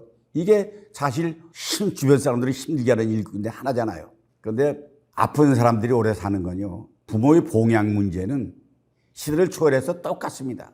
지금은 요양병원이 일반화돼가지고 대개 부모들이 하면 요양병원이나 요양원에 이제 가 있잖아요. 그런데 사실 저 때는 그게 부여자라고 생각했습니다. 아버지를 모시고 있어야지. 그래서 매일 기저귀를 갈아주고 그 시간이 얼마나 괴로운지 기저귀를 아버지를 갈아주는 기저귀 순간에 괴롭잖아요. 그 다음에 누워 계실 때 치매가 먼저 왔단 말이에요. 오면은 노인 아버지가 갔다 나오면 물이 방에 가득 됩니다. 거실에. 왜? 냉장고 코드를 뽑아놔가지고요. 냉장고 녹으니까 그 물이 흥건하게 보입니다. 경험해보면 아실 겁니다. 그래서 내가 아버지 이거 왜 빼봤냐 하니까 야 전기값 아끼려면 이걸 뽑아놔야 되는 거야. 아버지는 치매 걸려가지고 한 가지 인식하면 모르는 것입니다. 그 다음에 갑자기 손자가 돈을 훔쳐갔다는 겁니다. 여기 돈이 있었는데 손자가 훔쳐갔다 이거예요. 우리 애 그런 애가 아니거든요. 근데 그게 치매라는 걸 몰랐어요. 처음에는 치매라는 걸. 그래 가족들이 치매 걸리고 병들으면 가족들이 괴로운 거예요. 형용할 수 없을 만큼 이런 거거든요. 근데 우리가 정상적인 일상생활에 불과하면 결국 고독하잖아요. 고독하면 간병인이 저런 게 좋잖아요. 간병인의 인건비가 요새 장난이 아닙니다. 하루 온종일 쓰려면 10만 원 이상 줘야 됩니다. 그럼 한 달에 400만 원이지 500만 원을 간병인을 줘야 되기 때문에 그거 쉬운 일 아니고요. 그 다음에 이제 부모가 놓여 있으면 형제간이 어려지잖아요. 형제 간에 서로 불만이 쌓입니다. 왜 내가 모셔야 되느냐? 왜 너는 와보지도 않느냐? 이런 거. 그래도 대책은 뭐냐? 정부에서 좀 장기 요양시설을 확보해가지고 경제 부담을 줄이게 하는 가족들의 관계를 줄이고 본인도 줄이는 이런 문제가 했으면 좋겠다는데 이것은 아직은 꿈이고 그런데 앞으로 이루어질 걸로 믿습니다. 우리가 뭐 바보가 아니더라도 다 알잖아요. 인생이 가장 중요한 건강이다 그래요. 그건 누가 몰라요. 그런데 그래서 그런 말 했잖아요. 우리가 돈을 잃어버리면 조금 잃어버린 것이고 건강을 잃으면 모두 잃는 것이다. 그런데 그 말은 옳습니다. 건강해야 일상생활에 풍요롭고 활동이 자유롭고 다양한 경험을 속에 있잖아요. 그런데 건강이 나쁘면 사실 불행하잖아요. 그런데 건강은 행복과 만족감을 긍정적으로 느낄 수 있고 그 다음에 스스로 스트레스와 우울감이 없어야 자유롭습니다. 또 사회활동의 일, 또 자기의 학업을 높이는 성과를 얻을 수 있는 거, 그 다음에 집중력과 창의력이 있어가지고 체력이 건강하게 뛰어갈 수 있는 거 이런 것이 필요한데 사실 건강해야 오래 살고 조기 사망률이 낮아진다. 자존감과 자립성이 높아진다. 그건 누가 모르겠어요. 그런데 사실은 병 들고 나이가 들면요. 의외로 식비보다는 의료비가 더 부담이 많습니다. 어떻게 의료비를 줄일 수 있느냐. 대책에 대개 노인들에 대한 대책은 뭐냐면 균형 잡힌 식사를 하는 게 좋습니다. 어떤 약보다는. 그 다음에 구체적인 운동. 저는 그렇게 생각해요. 하루에 밥 3끼 먹고 그 다음에 잠자잖아요. 그게 일과잖아요. 근데 밥 3끼 먹고 1시간 운동하고 그러고 잠을 자면 스트레스 관리에도 되고 그건 실천하면 그건 좋겠다 이런 생각을 합니다. 우리가 나이가 들수록 보통 어떻게 건강이 안 좋아지는지 상식적으로 한번 보자 이런 얘기예요. 내가 구체적으로 말씀드려보겠습니다. 자동차를 보면요. 움직이지 못할 때 기름이 들어가지 않으면 식사를 못하는 건 똑같습니다. 타이어가 빵꾸 나면 다리가 고장난 겁니다. 그 다음에 엔진이 시동되지 않으면 뇌가 문제가 있는 것입니다. 그래서 우린 제일 나이가 들어서 제일 문제되는 게 뭐냐면 첫째가 심혈관계의 탄력성이 감소되면 혈압이 높아지고 심장 기능이 저하되고 심부전으로 해서 동맥경화가 이루어지고 뇌출혈이나 뇌경색, 신경경색이 이루어지게 되면 그건 늙어가는데 가장 기본적인 안 좋은 이유 중에 하나고요. 내가 의사는 아니지만 두 번째는요. 근골격계입니다. 근육량이 감소되면요. 넘어지는데 노인들이 넘어지잖아요. 넘어지면 문제잖아요. 넘어지고 싶어 넘어지는 게 아니라 근육이 다리에 빠지게 되면 힘이 없어지면 조금만 발에 걸려도 넘어지잖아요. 넘어지면 지탱력이 탄력성이 있기 때문에 그냥 오지게 넘어져서 넘어지자마자 바로 내 친구 하나는 친구 부인은 뒤로 넘어져가지고 기절했어요. 기절. 그래서 한 달 만에 죽었고 어느 사람은 아니 넘어졌는데 응급표가 깨졌어요. 병원에 가도 노인은 악여질이 없고 석회질이 많기 때문에 붓질 않아요. 그래서 운동을 하니까 결국 이제 가게 되는 거니까 근골격계가 중요하고, 세 번째는 호르몬의 변화가 많이 나옵니다. 이제 뭐 성호르몬이라는 건 분비가 당연히 변화되잖아요. 그다음에 갑상선의 기능이 저하되면 모든 저항력이 떨어지게 되는 것입니다. 그다음에 신경계 신경세포가 감소되면요, 인지 기능이 정화되기 때문에 이름도 좀 잊어버리게 되고 약속도 잊어버리게 되고, 그다음에 이제 퇴행성 질환 치매 걱정이 다 따르는 거죠. 그다음에 이제 더 어려운 것은 이제 소화기입니다. 소화 효소가 분비가 줄어들면 소화기는 저하되기 때문에 뭐가 오느냐? 가장 먼저 오는 게 변비가 먼저 오잖아요. 그 소화 문제는 대장이에요. 그러면 이제 부득 따르는 게 위암이 발생하고 대장암이 발생하고, 대장암 발생률이 세계적으로 지금 우리가 굉장히 높아졌다잖아요. 왜냐하면 먹는 게 채소, 야채 중으로 안게 아니라 고기를 많이 먹게 되고, 소위 말하면 양이 작아지기 때문에 그게 변비가 되게 되면 그게 암의 원인이 된다. 그 다음에 이제 더 문제들인 게 이 감각기관이 떨어지는 것입니다. 우선 눈에 보이질 않아요. 그러니까 신문 같은 거 못 보죠. TV도 잘 못 보죠. 그 다음에 귀에 듣지 못하는 청력이 떨어져가지고 보청기를 끼고도 못 듣는 친구도 있고, 보청기 자기 안 들리는 친구도 있습니다. 그 다음에 미각, 음식의 맛을 몰라요. 짠지 싱거운지 맛을 모르고, 그 다음에 냄새도 맡지 못해요. 그러니까 자기 옷이 냄새가 나는데도 자기 몸에 만들면 되는데 그걸 맡지 못하는 거예요. 그 다음에 식욕이 저하되니까 점점 더 살이 빠지고 늙어가는 게, 이 과정이 바로 감각기까지 퇴화하는 거죠. 그 다음에 이제 보완할 것이 면역계인데요.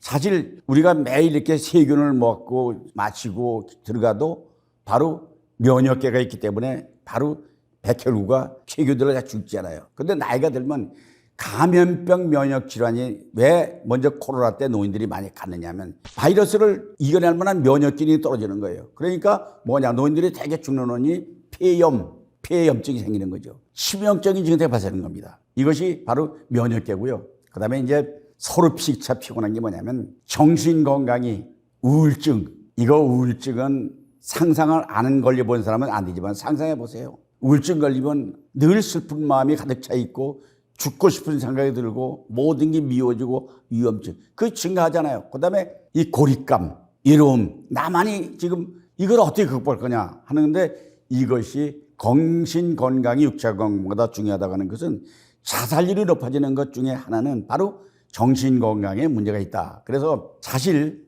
개개인의 유전적인 습관이 건강에 차이가 있다고 할 수 있습니다. 그런데 누구나 늙어가는 거죠. 그래도 변화를 늦추고 건강은 노년한 삶을 산다거나 그것은 딱 말한다면 잘 먹고, 조금 야한 말이지만은 잘 싸고 잘 자고, 그러면서 움직일 때까지 최대한 몸을 귀찮게 괴롭히는 것, 스트레칭을 한다거나 몸을 흔든다거나 뭐 걸어다닌다거나, 이것이 필수입니다. 우리는 나이가 들면요, 병원비로 돈 날리는 사람이 많다. 그렇습니다. 사실 가장 어리석은 일은요, 돈 벌려고 건강 해치고 그 돈 다 쓰고 병고쳐도 고치지 못합니다. 왜냐하면 돈 먹으려고 점심을 제때 안 먹습니다. 사람들 고객 만나려고. 그럼 뭐냐, 위가 상하잖아요. 그러면 그 위장병을 고치려고 내주에 돈을 벌어놓은 거 써도 위장병도 고치지 못하고 가는 거거든요. 두 번째는 대부분이 병 걸리면 요새 의료보험이 잘 돼서 의료비도 해도 의료비 부담하고 나머지 개인 부담도 이 작지 않습니다. 그 다음에 많이 가보세요. 병원에 가보면요, 이 병원에서 나는 그 참 불만스러운 게 뭐냐면 비보험이라는 게 있습니다. 보험이 안 된다는 겁니다. 그거 누가 결정하는 거예요? 왜 병원에서 치료하는 것이 보험이 안 되는 걸 약을 치료하느냐고요. 보험비 그건 엄청 비싸요. MRI나 찍는데도 100만 원 줘야 되고, 뭐 하게 되면 5천만 원 줘야 되고 2천만 원 되고, 그건 의료비가 보험이 안 된다 이거예요. 이게 결국 돈 없으면 결국 그냥 죽으라는 얘기잖아요. 그게 문제고, 그다음에 병원 입원비도 문제지만 장기 입원하게 되면요, 노후에 직접 간병을 못 하잖아요. 자식들이 일하다 말고 며느리가 일하다 말고 병원 가서 아버지 간병할 수가 없잖아요. 그게 부담이잖아요. 그러면 결국은 이제 남에게 의존하게 되는데, 특히 이제 가병은 이제 외국 여성이라든가 이런 사람들이 많이 간병을 하잖아요. 그 간병인 한 달 장기 계약하면 보통 최소한 400에서 500만 원 줘야 됩니다. 어느 가정에서 자기 생활하고 부모 병원 간병비에 다른 거 부담 병원비 말고 간병비만 500만 원 내고 살 수 있는 사람이 있겠느냐. 그게 불행이잖아요. 그 다음에 이제 각종 암인데 암이 종류가 너무 많아요. 뭐 간암, 폐암, 췌장암, 대장암 뭐 이런 것들이 그걸 만약에 수술한다 하면 막 간이 나쁘다. 그 간이 없잖아요. 정말 많이 밀려 있잖아요. 그 간이 생겼습니다. 그 옮길 수술 비만도 몇 천만 원 들어가는 건 다 알려진 사실이잖아요. 폐암 수술한다, 폐를 옮긴다, 신장 수술한다. 비용이 보통 아니에요. 그러니까 큰 병 걸리면은 돈 쓰면 위안을 받고 늦추지만은 본질적으로는 결국은 다 떠날 건데 자식들이 있는 돈, 본인 벌어놓은 돈 다 병원비로 날리고 떠나는 그런 아픈 악순환이 우리 한국 사회에서 만연되어 있다. 이래서 그걸 어떻게 하면 그 고리를 끊을 수 있겠느냐는 게 제가 고민하는 일 중에 하나입니다. 반대로 노후에 신체가 건강한 사람의 사례가 있다 이런 얘기입니다. 이런 사례는 뭐냐면 운동을 잘하는 사람입니다. 운동은 두 가지가 있습니다. 유산소 운동이 있고 그건 걷기 운동 같은 거죠. 그다음에 근력 운동이 있습니다. 웨이트를 한다든가 밴드를 당긴다거나 또 유연성을 전개해서 요가를 한다거나 스트레칭 또 균형 운동 이게 필요하거든요. 이러면 이 사람은 건강하게 삽니다. 근데 평소에 습관적으로 해야지 그걸 갑자기는 안 되잖아요. 그다음에 건강한 식습관인데요. 다양한 영양소를 먹어야 되는 거잖아요. 어느 사람은 고기만 먹는다? 아닙니다. 단백질이 탄수화물이 살찐다고 안 먹는 사람이 있습니다.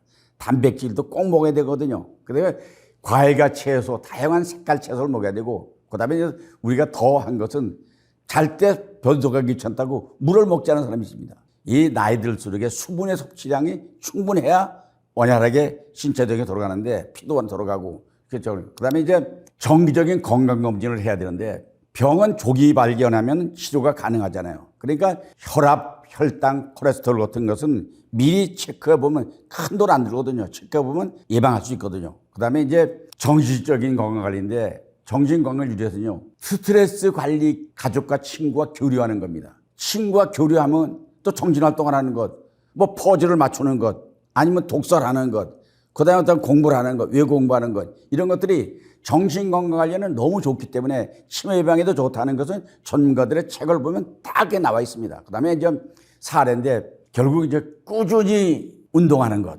누구든지 꾸준히 하는 사람은 못 이깁니다. 꾸준히 하는 겁니다. 비가 와도 우산 들고 나가서 걷고 눈이 와도 모자 쓰고 나가서 걷고 그 정치적인 활동. 이거 뭐냐면 TV 보고 뭐 노래 부르고 같이 어울리고 그다음에 사회적 활동. 봉사로 가가지고 같이 쓰레기 줍기도 하고 같이 뭐 노래 부르면 같이 박수 쳐주고 하는 이런 것이 신체가 건강한 사람들의 좋은 사례라고 저는 생각합니다. 근데 반대로 노후에 건강한 사람의 사례 중에서 추가 연구한 거 보면 일본에요. 소위 이기가이라는 삶의 목적을 매일 즐기는 겁니다. 또 지중해 식단이 있습니다. 지중해 식단은 채소, 과일, 올리브유, 생선, 석시 등을 해서 건강과 장수와 연결되는 음식을 맨날 연구해서 먹는 것. 이것이 일본에서 유행되는 소위 말하면 이기가이 운동과 소위 지중해 식단 이런 얘기를 하는 것입니다. 그다음에 건강의 운동 유형은 유산소 운동이라고 하는데요. 70대 할머니가 걷기에 열중합니다. 65세 아저씨가 저충격 관절 운동을 하고 수영을 들립니다. 우리 지금 가장 오래 장수하고 활동하시는 우리 김영석 교수님도 100살이 넘어 104살이 됐지만은 그 지금 수영하시잖아요. 유연성을 키우는 거죠. 그다음에 이제 근력 운동, 웨이트 트레이닝이라고 그러는데 68세 할아버지가 푸시업을 하고 아래용으로 해서 근육을 유지합니다. 70세 할머니가 저항 밴드 운동, 팔다리 당기고 하는 걸 하게 됩니다. 그러니까 몸을 좀 귀찮게 해주는 겁니다. 그 다음에 유연성 운동. 68세 할아버지가 요가를 합니다. 잘하면 유연성이 있습니다. 요가 알잖아요. 70대 할머니가 15분씩 관절 유연성 운동을 매일 합니다. 균형 운동. 75세 할아버지가 공원에서 매주 3번씩 태극권을 합니다. 이런 게 있잖아요. 그 다음에 67세 할머니가 한 발로 서기 운동을 계속하고 있습니다. 이쪽 한 발로 서는 거. 그러니까 건강한 타고난 체질을 살려서 운동하되 설사 그렇지 않더라도 관리 유지하는 것이 더 중요하다. 이렇게 말씀드리고 있습니다. 자, 그러면 우리가 건강을 해서 꾸준히 하면 좋은 습관이 있다면 뭐가 있느냐. 건강을 지키는 것이고 선택이 아니고 필수적이거든요. 그러니까 누구나 지켜야 됩니다. 규칙적인 운동은 적어도 일주일에 3번 내지 5번은 걷기, 달리기 아니면 요가, 단전호흡, 체력유지를 해야 되고 그다음에 두 번째가 균형 잡힌 식사, 과일, 채소 그다음에 단백질 포함한 건강한 지방을 골고루 섭취하고 또 가공식품을 가급적 먹지 않고 충분한 수면은 하루 7시간 내지 8시간을 자야 된다는 그런 신체 회복, 면역력 강화를 하는 거고 그다음에 스트레스 관리, 명상, 요가, 좋은 여행 그 스트레스 관리가 되는 거죠. 그다음에 충분한 물 마시기. 아까도 물 얘기했지만은 하루에 뭐 2리터라고 얘기를 하는데 그게 보통 잔으로 따져보니까 한 8잔 정도 보통 잔을 먹으면 된다. 그다음에 더 필수적인 건 금연 금주입니다. 술은 적당히 먹고 담배는 딱 끊어는 겁니다. 저도 담배 피우다 끊었지만은 전 40살 때 끊었거든요. 그런데 지금 생각하니까 금연은 잘했다. 왜냐면 담배가 발암 물질이잖아요. 또 음주로 인해서 실수하는 일이 얼마나 많습니까? 얼마 전에 어느 연예인이 술 먹고 운전하다가 사고 쳐가지고 지금 세상에 떠들썩하잖아요. 술 먹는 건 적당히 먹고 취하지 않을 정도 먹어야지 이거 정신을 잃을 정도로 먹게 되면 이건 안 되는 것이다. 그다음에 정적인 건강검진 예방할 때 필요하기 때문에 그래 골고루 잘 먹고 육체와 정신의 건강을 위한 사는 동안 습관을 실천해 나가면 그럼 누구나 행복할 수 있다고 말씀드리겠습니다. 내가 그렇게 물어요. 젊었을 때 했으면 좋을 걸 하는 후회되는 일이 있습니까? 누가 묻더라고요. 근데 세상에는요. 몰라서 지키지 못했고 알면서도 지키지 못한 일이 많이 있습니다. 정기적인 운동의 중요성을 몰랐습니다. 알았다면 내가 테니스 클럽에 대해서 매주 테니스 한다거나 아니면 뭐 동호회를 한다거나 등산 클럽을 한다거나 정기적으로 했으면 이거는 그냥 불쑥불쑥 하거든요. 내가 골프를 좋아하면 골프 어떨 때 한 달에 한 번 가고 두 번 가고 그게 무슨 운동이 되겠습니까? 테니스를 해도 어쩌다 한 번 하게 되면 그건 정기적으로 하는 게 좋겠다. 그다음에 무절산 폭식. 저는요 음식 욕심이 많아가지고 옛날에 고깃집에 가면요 무제한 먹는 집이 있습니다. 가면 무제한 먹는 거예요. 그러면 그냥 배가 터지도록 먹었습니다. 이게 폭식이 안 좋은 거거든요. 그다음에 수면에 대한 중요성을 모르기 때문에 밤새워 일하는 걸 자랑으로 알았고 내가 지금 이틀을 잠을 안 자고 지금 일을 하고 있다. 밤새워 일하고 있는 걸 자랑으로 알았습니다. 수면의 중요성을 몰랐거든요. 그다음에 담배를 줄담배를 피웠고 입에 물고 다녔거든요. 파이프를 늘 입에 물고 있었습니다. 머리에 내가 이 꽃이 들어가면 잘 들어가 느껴서 파이프를 물고 일을 했어요. 그다음에 직장 생활은 24시간 초긴장입니다. 왜냐하면 이 사람한테 혼날까 잘못하면 뭐 할까 남하고 경쟁해야 되고 그래 휴일 반납하고 휴가 반납하고 이라는 게 마치 그게 나의 인생의 가장 성공적인 길과는 걸로 생각하는데 지금 돌아보니까 그게 아닌 거예요. 그리고 또 한 가지는 제가 잘못한 것이 웃음을 몰랐어요. 웃음은 실없는 사람이잖아요. 그러니까 내가 공무원 생활했으니까 과묵해야 되고 거지가 있어야 되고 그래야 되니까 웃는 것은 별로 애들 앞에도 아버지가 실실 웃으면 좀 싫어 보이게 하고 또 아내 앞에도 뭐 웃고 이러는 게 좀 그렇잖아요. 그래서 건강을 지키되 동시에 즐기는 운동을 하면서 취미로 삼지 못했다는 것이 지금 내가 돌아보면 아쉬운 점이다 말씀드릴 수 있겠습니다. 그렇다면 이 정신적인 건강을 위해서는요. 신체 건강만큼 중요한 게 정신 건강이다. 이거는 사실 정신 건강이야말로 신체 건강 맞불려 있습니다. 삶의 질은요. 다른 거 없습니다. 우울증이 없고 불안이 없고 만족도가 높으면 생산성도 높아지고 부정적인 영향을 미치지 않습니다. 그다음에 신체의 건강과 밀접하게 연결되어 있다는 것은 정신과 육체는 연결되어 있습니다. 정신적으로 오늘 이거 충격을 받았다. 그 음식 먹고 소화 안 됩니다. 그리고 충격받고 기분 나쁠 때 밥 먹으면 밥 취합니다. 연결되어 있거든요. 그다음에 관계에 있어서요. 친구, 가족, 동료들과의 좋은 관계를 유지하는 게 중요한데 그냥 생활을 했는데 좋은 관계를 만들기 위한 노력을 하는 겁니다. 노력하면 다르잖아요. 배려하고 염려해주고 일부러 좀 리액션도 해주고 이래야 되는데 그다음에 스트레스는 정신건강이 좋으면 다 잘 수 있지만 건강과 정신과 육체를 분리하는 것은 의미가 없다. 그러니까 정신건강과 육체건강이 일치하는 것이다. 그러니까 정신이 건강하도록 육체를 이끌어가야 된다. 이런 의미입니다. 그래서 노예 가장 조심할 게 뭐냐면 치매입니다. 사실 노예 우리가 피하고 싶은 게 뭐냐 이렇게 물으면 나는 서슴없이 말합니다. 피하고 싶은 게 딱 세 가지다. 첫째 뭐냐? 암 걸려 죽고 싶지 않다. 두 번째 치매에 걸리고 싶지 않다. 넘어져서 낙상 사고 안 했으면 좋겠다. 이게 사실은 다 어렵지만은 특히 치매는 당사자도 어렵지만은 가족이 어렵잖아요. 부양가족이 어렵잖아요. 삶의 질이 떨어지기 때문에 이건 삶이 아니잖아요. 옛날에는 통틀어서 치매를 노망이라고 했습니다. 노망 들었다. 그게 치매입니다. 그 60, 70%가 알츠하이머병이잖아요.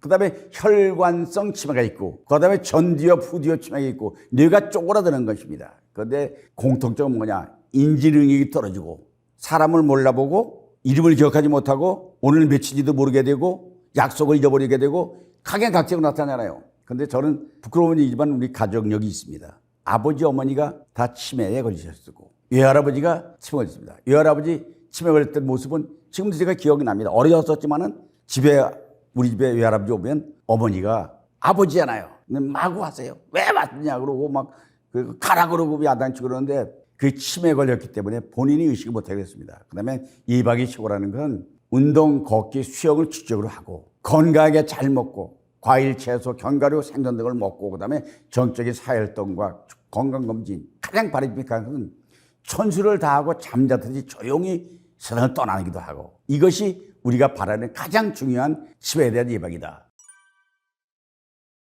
나이 들어 노인이 되면 가까운 사람이 사라지고 보면 그 자리에 다른 사람을 채울 수가 없습니다. 아내가 죽고 나면 다시 재혼하잖아요. 그 채운 것이 아내만 같습니까?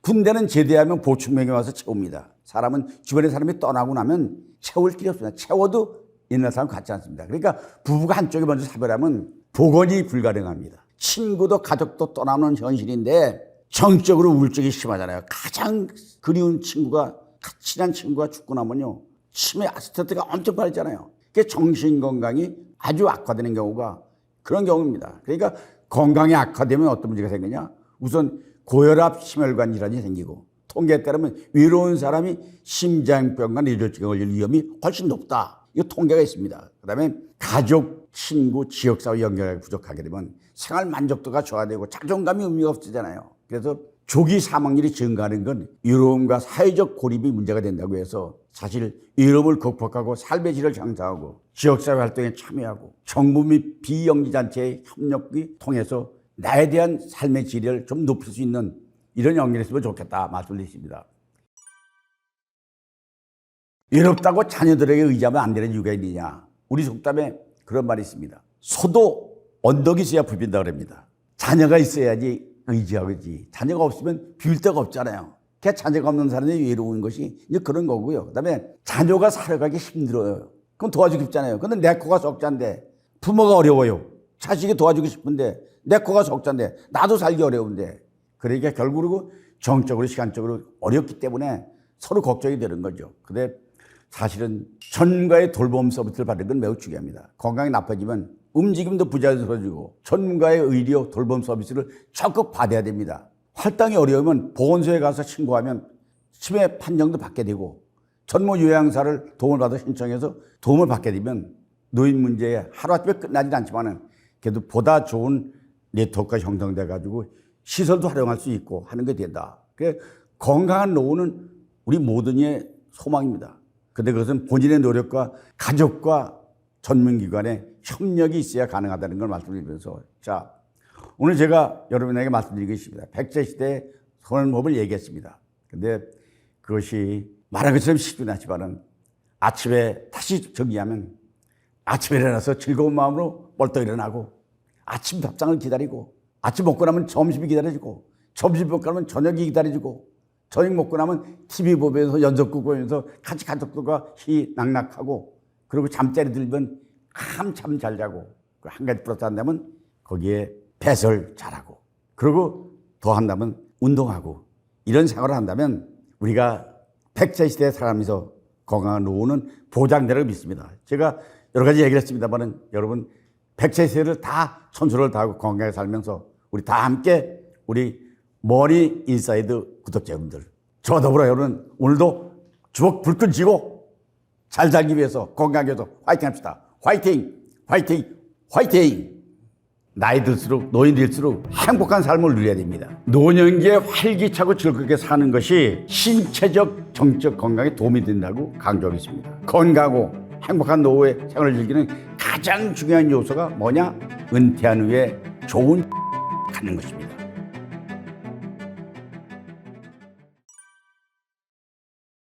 제가 80평생을 살아보면서 깨달은 것 하나가 있다면 세상은 공평하고 누구에게도 시간과 기간은 똑같이 준다는 사실입니다. 시간이 되면 예외 없이 모두 이 생을 사라집니다. 주어진 시간을 어떻게 경영하냐에 따라서 웃으며 사느냐 아니면 고통 속에 울며 사느냐 이런 게 결정됩니다. 노후에 재밌게 사는 걸 안 좋게 보는 다 인식이 있다. 안 좋게. 재밌게 살면 안 좋대요. 이게 무슨 신법입니까? 근데 우리 한국 사회는 전통적으로 그런 문화가 있습니다. 남 잘 되는 꼴 못 봅니다. 그러니까 우리는 유교적 가치관을 갖고 살기 때문에 노년에는 재미가 있거나 활기차면 부정적으로 봅니다. 우리는 어려서 밥 먹을 때는 여우가 애를 업어가도 돌아보지 말아라는 겁니다. 밥만 먹으라는 거예요. 그 다음에 실없이 웃지 말라. 남자가 실없이 웃으면 실없다는 거예요. 재밌지 말라는 거예요. 그 다음에 남자는 입이 무거워야 된다. 아니 의사소통을 해야 되는데 입이 무거웠다는 얘기는 말하지 말라는 거잖아요. 또 말을 덜 해야 남자답자합니다. 아니 남자가 말을 해야 되는데 이걸 남자도 못하다? 그 정통적인 양반 문화는 점잖지 못한 언행과 처신된 평가를 받는 것입니다. 무책임하게 얘기하는 것을 피하는 경향이 있습니다. 그러니까 밝고 명랑한 사회에 대한 수용성이 낮은 결과라고 생각합니다. 그런 게 오늘 시점에서 보면 이건 잘못된 인식입니다. 이건 민첩한 사람이 아닙니다. 나이 들수록 노인 들수록 얼마 남지 않은 여생을 재밌고 즐겁고 행복한 삶을 누려야 됩니다. 그렇지 않겠습니까? 사람은 점잖은 사람이 최고의 칭찬인데 점잖다는 기준이 뭐냐? 입이 무거운 사람입니다. 이것이 우리 전통 문화에 대한 내가 비판적인 의식을 갖는 것입니다. 그럼 노년에 즐기면서 살아야 하는 이유가 있느냐? 이유가 있습니다. 왜냐하면 연구 결과에 따르면요. 노년기에 활기차고 즐겁게 사는 것이 신체적, 정적 건강에 도움이 된다고 강조하고 있습니다. 왜냐하면 삶의 질이 향상되려면요. 뭐냐 하느냐. 삶의 질은 많은 여행을 다니는 게 좋지 않겠습니까? 두 번째는 취미 활동, 몰입해서 열심히 자기 즐거움이 하고, 그 다음에 친구와 교류하는 거, 만나서 수다 떨고 밥 먹고 하는 거. 그때 행복감을 느끼잖아요. 이것이 이 만족한 삶을 누리는 것이기 때문에 이것이 다 즐겁게 사는 길이기 때문에 이거를 추구하라는 것입니다. 그 다음에 건강을 유지하는 것은 즐거운 활동은 심혈관과 근육 유지, 유연성 향상에 도움이 된다는 것이 통설입니다. 그러기 위해서는 규칙적인 운동, 노년의 스트레스, 우울증, 질병 예방 이런 것이 다 큰 역할을 하기 때문에 이것이 즐겨야 되는 이유 중에 하나고 또 하나의 이유가 있다면 사회적 연결인데요. 사실 친구와 가족 간의 연결 교류는 정서적으로 강화돼야 됩니다. 왜냐하면 우리는 마슬로의 5단계 욕구서로는요. 자아실현 욕구가 제일 높에 있습니다. 생리 욕구, 안전 욕구, 뭐 식욕 같은 게 있지만은 자아실현, 나도 사회적 욕구보다는 더 높은 게 가장 고 욕구가 사회적 욕구입니다. 그러니까 하고 싶은 일을 도전해서 그 일을 달성하는 것. 그게 자아실현이잖아요. 이러기 위해서는 바탕에 깔린 게 있습니다. 뭐냐면 그러기 위해서는 경제적으로 안정이 돼야 됩니다. 그러니까 은퇴 후에 생활의 질을 보장할 수 있는 요소는 경제적인 것이고요. 두 번째, 건강해야 되고요. 세 번째는 문화 및 지식의 확장을 위해서는 새로운 지식을 접하고 노후 생활을 풍부하게 만들기 위해서는 그런 마인드셋이 돼야 되거든요. 그러니까 노후를 즐겁게 사는 것은 매우 중요합니다. 스스로 적극적으로 개척해야 됩니다. 이것이 노후를 즐기며 살아야 되는 이유라고 말씀드릴 수 있겠습니다. 은퇴 후 취미를 가지는 것이 좋은 이유가 있느냐? 이유는 간단합니다. 우리가 인생의 황금기는요, 65세부터 75세까지라고 정의한 분이 계십니다. 김영석 교수가 쓴 책에 100년을 살아보니라는 책이 있습니다. 그 보면은 그 철학자 교수잖아요. 근데 우리나라 철학계에 큰 별이 세 분이 계시는데요. 한 분이 김영석 교수 연세대학교, 한 분이 숭일대학교 안명훈 교수, 한 분이 서울대학교 김태길 교수. 세 분이 다 1920년 생입니다. 동갑입니다. 그분들이 나이 먹어서 모여서 농담을 하면서 얘기하면서 야, 너희들은 언제가 좋았냐 이랬더니 김영석 교수 책에 있습니다. 그랬더니 공통점이 65세부터 70세까지가 제일 좋았어. 그 왜 65세냐? 65세까지는 먹고 사느라고 월급 받아야 되니까 돈 벌어야 되고 자기 하고 싶은 일 못했다는 거예요. 거기에 매몰려 사니까 재미가 없었다. 그러나 65세부터는 이제 건강도 어느 정도 유지가 되고 또 할 일을 자기 마음대로 할 수 있으니까 그 좋다 이겁니다. 그러니까 사실 어느 사람은 그래요. 퇴직하고 나서 보통 사람은 하루 쉬고 하루 놀고 집에서 낮잠 자고 하루는 등산 가고 하루는 산에 가고 그리고 TV 보고 그런저런 산다 그럽니다. 이건 엄청 바쁜 것처럼 말하지만은 뒤집어 말하면 집에서 빈둥빈둥 논다는 말입니다. 제일 아쉬운 사람들의 말입니다. 퇴직 후에서는요, 집에서 머무는 시간을 줄여야 됩니다. 우스갯소리지만요, 소위 삼시기를 피해야 되잖아요.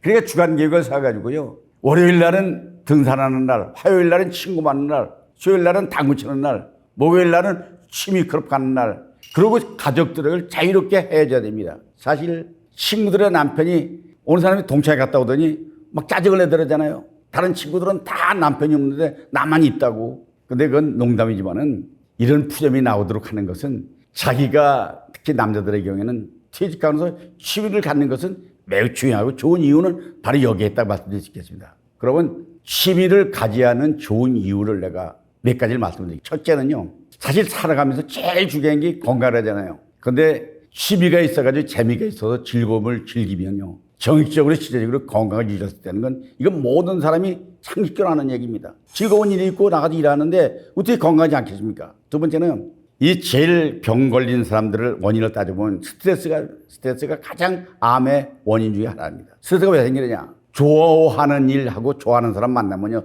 스트레스가 쌓일 리가 없죠. 오히려 풀리죠. 그러니까 긴장도 풀리고 스트레스를 줄이기 위해서는 스트레스를 해소하는 일이 두 번째 좋아하는 취미를 가지는 이유고요. 아까도 잠깐 얘기했습니다만 자아실현 하는 거죠. 태어났으면 나도 한번 나 자신을 드러내보고 자신감을 높이는데 기여했다는 생각을 갖고 자아실현을 출연하는 그 역할을 취미를 통해서 가져라. 아, 내가 시를 썼는데 이번에 그 시를 시인문학상을 받았다. 내가 이번에 테니스 대회 나가서 작년부에서 3등을 했다. 자아실현이죠. 그 다음에 삶의 만족도와 보람을 느끼는 것은 일상생활이 즐거우면 보람이 있잖아요. 일상생활이 즐거워야 돼요. 그 다음에 은퇴 후 남지 않은 시간, 자유시간이잖아요, 이제. 그거 생산적이고 보람 있게 살면 그게 행복이죠. 그래서 우리가 취미를 가지는 이유고요. 그 다음에 이제 마지막 가져야 되는 이유 중에 하나는 새로운 도전을 하는 겁니다. 취미 활동을 통해서 평소에 못 해본 삶을 도전하고 삶의 질을 높이면 그게 활력이 되는 겁니다. 그러니까 취미는 매우 중요하고 건강하고 행복한 노후의 생활을 즐기는 가장 중요한 요소가 뭐냐? 은퇴한 후에 좋은 취미 생활을 갖는 것입니다. 단순히 시간을 많이 드는 취미보다는 성장에 느끼는 취미를 갖는 게 맞습니다요. 맞아요. 왜냐하면 새로운 일에 도전해 보는데 두려워하지 말고 시간과 돈이 많이 드는 취미보다는 성장과 발전을 느낄 수 있는 일이 있다면 금상첨화죠.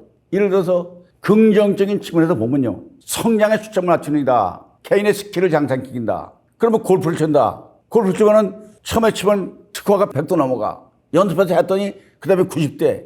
내 8대를 칠 수 있어. 이러고 하게 되면 자기 스킬이 향상되는 거 아니겠습니다. 그 다음에 새로운 언어 공부 시작했어요. 근데 옛날에는 외국 가면 입을 다물었어. 이제 어학을 하니까 외국 가서도 자신 있게 말할 수 있으니까 자신감도 생기게 되고, 그 다음에 새로운 일을 시작할 때 그 느낌, 긴장감, 이것은 얼마든지 즐거운 이유의 직관적 취미이고, 그 다음에 목표 설정과 그 달성의 효과를 느끼려는 것인데, 악기 연주를 배웠어요. 색스폰을 치는 분들이 많습니다. 그 색스폰을 열심히 배웠습니다. 한 3개월 하고 6개월 됐더니 이번 공연에 너 나와서 같이 해달라. 그런 좋게 옷 갈아입고 색스폰 들고 무대 앞에 서서 그 관중이 적든 많든 돈 받든 이다 아니다 간에 자기가 색스폰 연주를 빰빰빰빰빰 불 때 그 성취감, 어떤 목표를 달성하는 거 있잖아요. 그 다음에 그 달성하자는 과정이, 내가 이번에 입이 부르트도록 연습을 했어. 왜?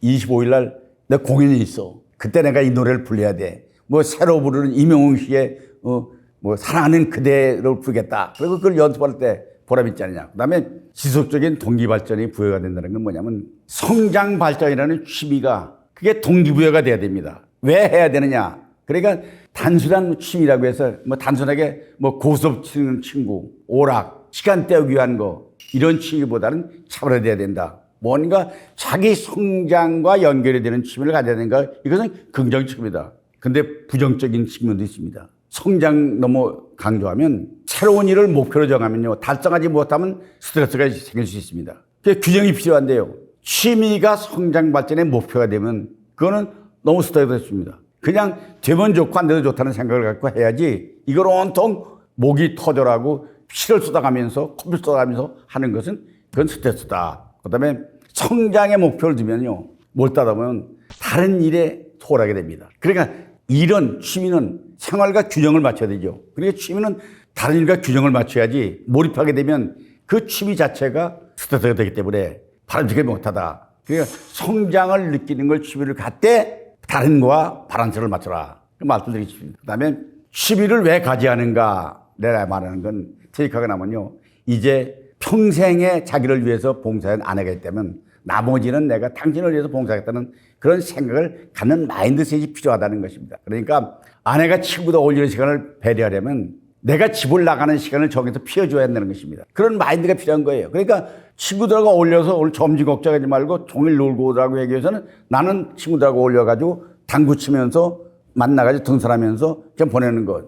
그러면 집에 있는 것보다 더 즐겁고 보람 있는 걸 밖에 찾아야 된다. 그러니까 결국 건강과 고독감, 우울증을 없어지는 것은 취미 활동이 좋다는 걸 말씀드릴 수 있고, 그 다음에 예를 들면요, 취미 중에서 우리 퇴직한 자들에게 취미를 보면요, 여러 가지가 있습니다. 다양합니다. 어느 사람은 등산 모임을 통해서 매주 등산을 합니다. 아주 즐거워합니다. 그 다음에 음악 동호인이 있습니다. 기타를 모여서 배우기도 하고 색소폰을 불기도 하고 또 노래를 부르기도 하고 합창을 하기도 합니다. 그 다음에 골프 동호회가 있습니다. 정기적으로 매월 어디든 골프를 가는 날을 힘을 가고, 그 다음에 낚시회. 이번엔 뭐 어디 저수지를 간다, 어디 간다, 바다 낚시를 간다, 여행 모임. 이번엔 전라도 지역으로 간다, 이번엔 뭐 경상도 지역 간다. 그 다음에 당구 클럽 같은 거. 문진 활동하면서 시 쓰고 시 낭송회 같은 거 하는 것. 또 수필 써가지고 책을 발행하는 것. 여러 동지를 만드는 것. 이거 하게 되면요, 이게 얼마나 즐거운 일이에요. 취미 생활에 지나치게 가족의 소홀해만 되지만은 또 다른 문제가 돼서는 안 된다는 거죠. 그러니까 항상 삶은 항상 밸런스, 소위 일과 일에 대해서 밸런스를 갖는 그런 것이 필요하다 말씀드리겠습니다.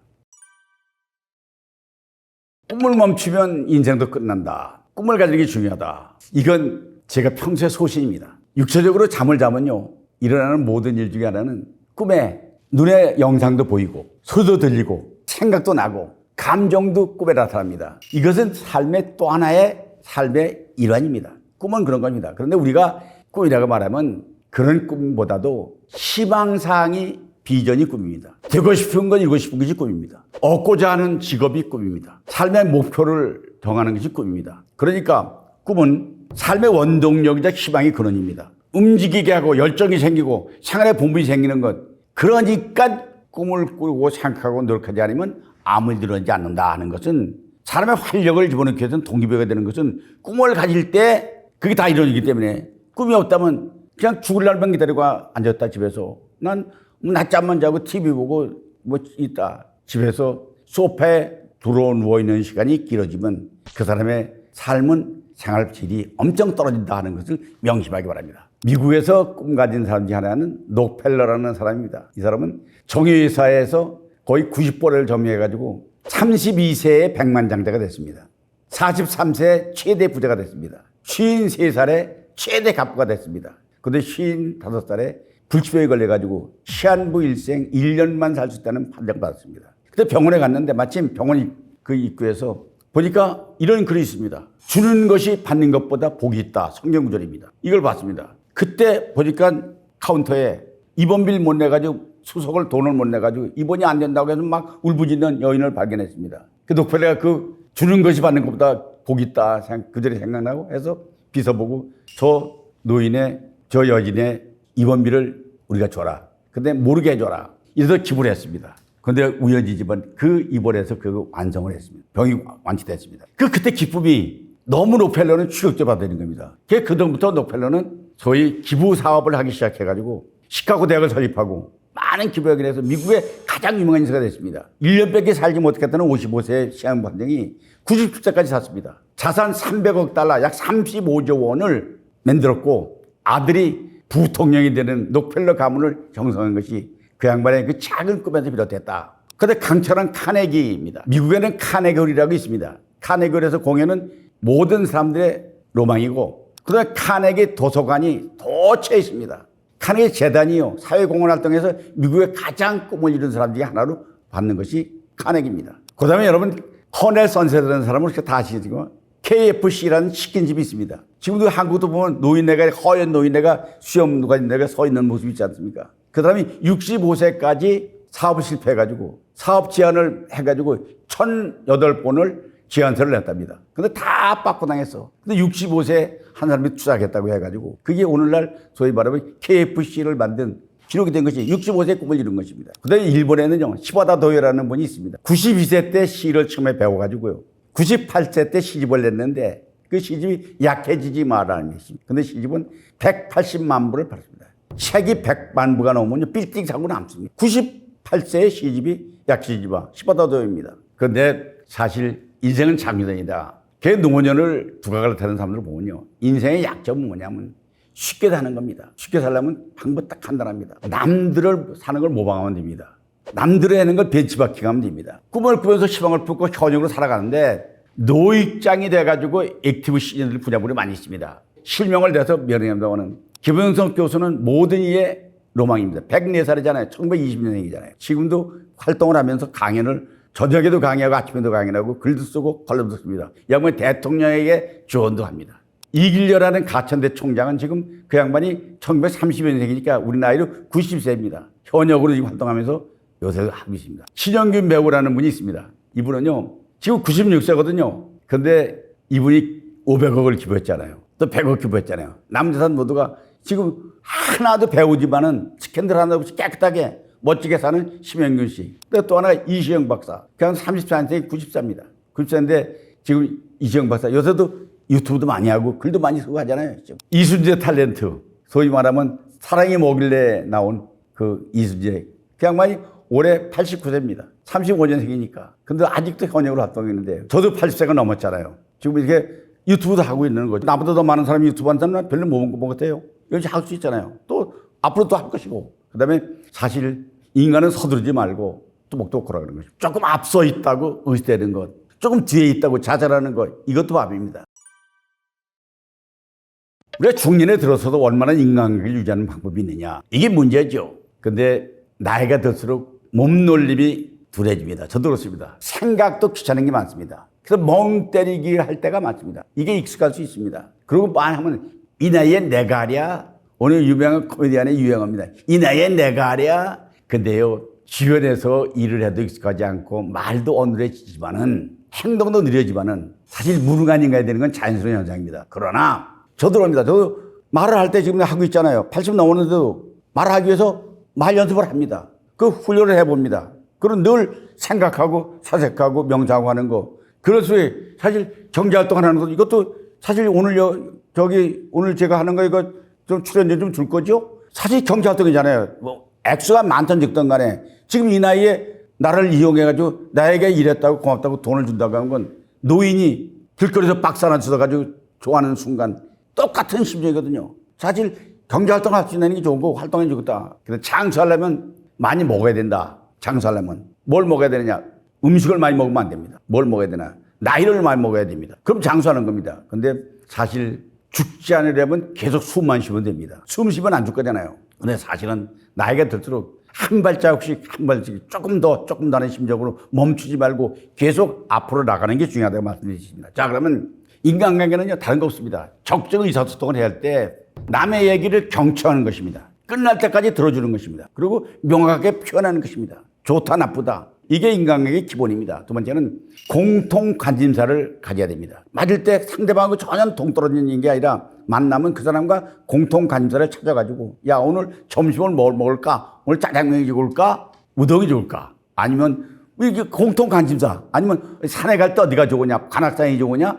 도봉산이 좋으냐? 어디가 좋으냐? 공통 관심사. 이게 중요하고요. 그다음에 취미활동 경험 나누는 거 좋지만 더 중요한 것은 존중과 배려하는 것입니다. 야, 나는 얘가 참 좋아. 사실 그 사람에게 기분 가장 좋은 말은요. 나는 얘가 참 좋아. 근데 그 이성 간에는 애정 표현을 받을 수 있겠지만 또 친구 간에도요. 참 난 네가 좋아. 왜? 넌 참 멋지잖아. 잘생겼잖아. 너는 옷을 잘 입잖아. 이런 게 중요하고 감사를 표현하는 게 야, 지난번에 참 너 사준 그거 보내준 야채 주말농장에 진 거 상추 맛있더라. 감사 표현하는 거. 그 다음에 갈등이 생겼다 이러면 건설히 대화하는 겁니다. 야, 너 그것 때문에 너 화나는 모양인데 내가 그거 잘못했어. 근데 너 그거 한 거는 우리 이걸로 다 땡땡 치자. 이렇게 타협하는 거. 그 다음에 자기 인식하는 거, 자기 성장하는 거. 인간관계가 필수입니다. 자기 발전과 성찰하는 것. 이게 성장 마인드셋이라는 것은 이건 매우 중요하다. 그 다음에 사회에 참여하는 것은 커뮤니티 활동을 같이 하고 봉사활동하는 것.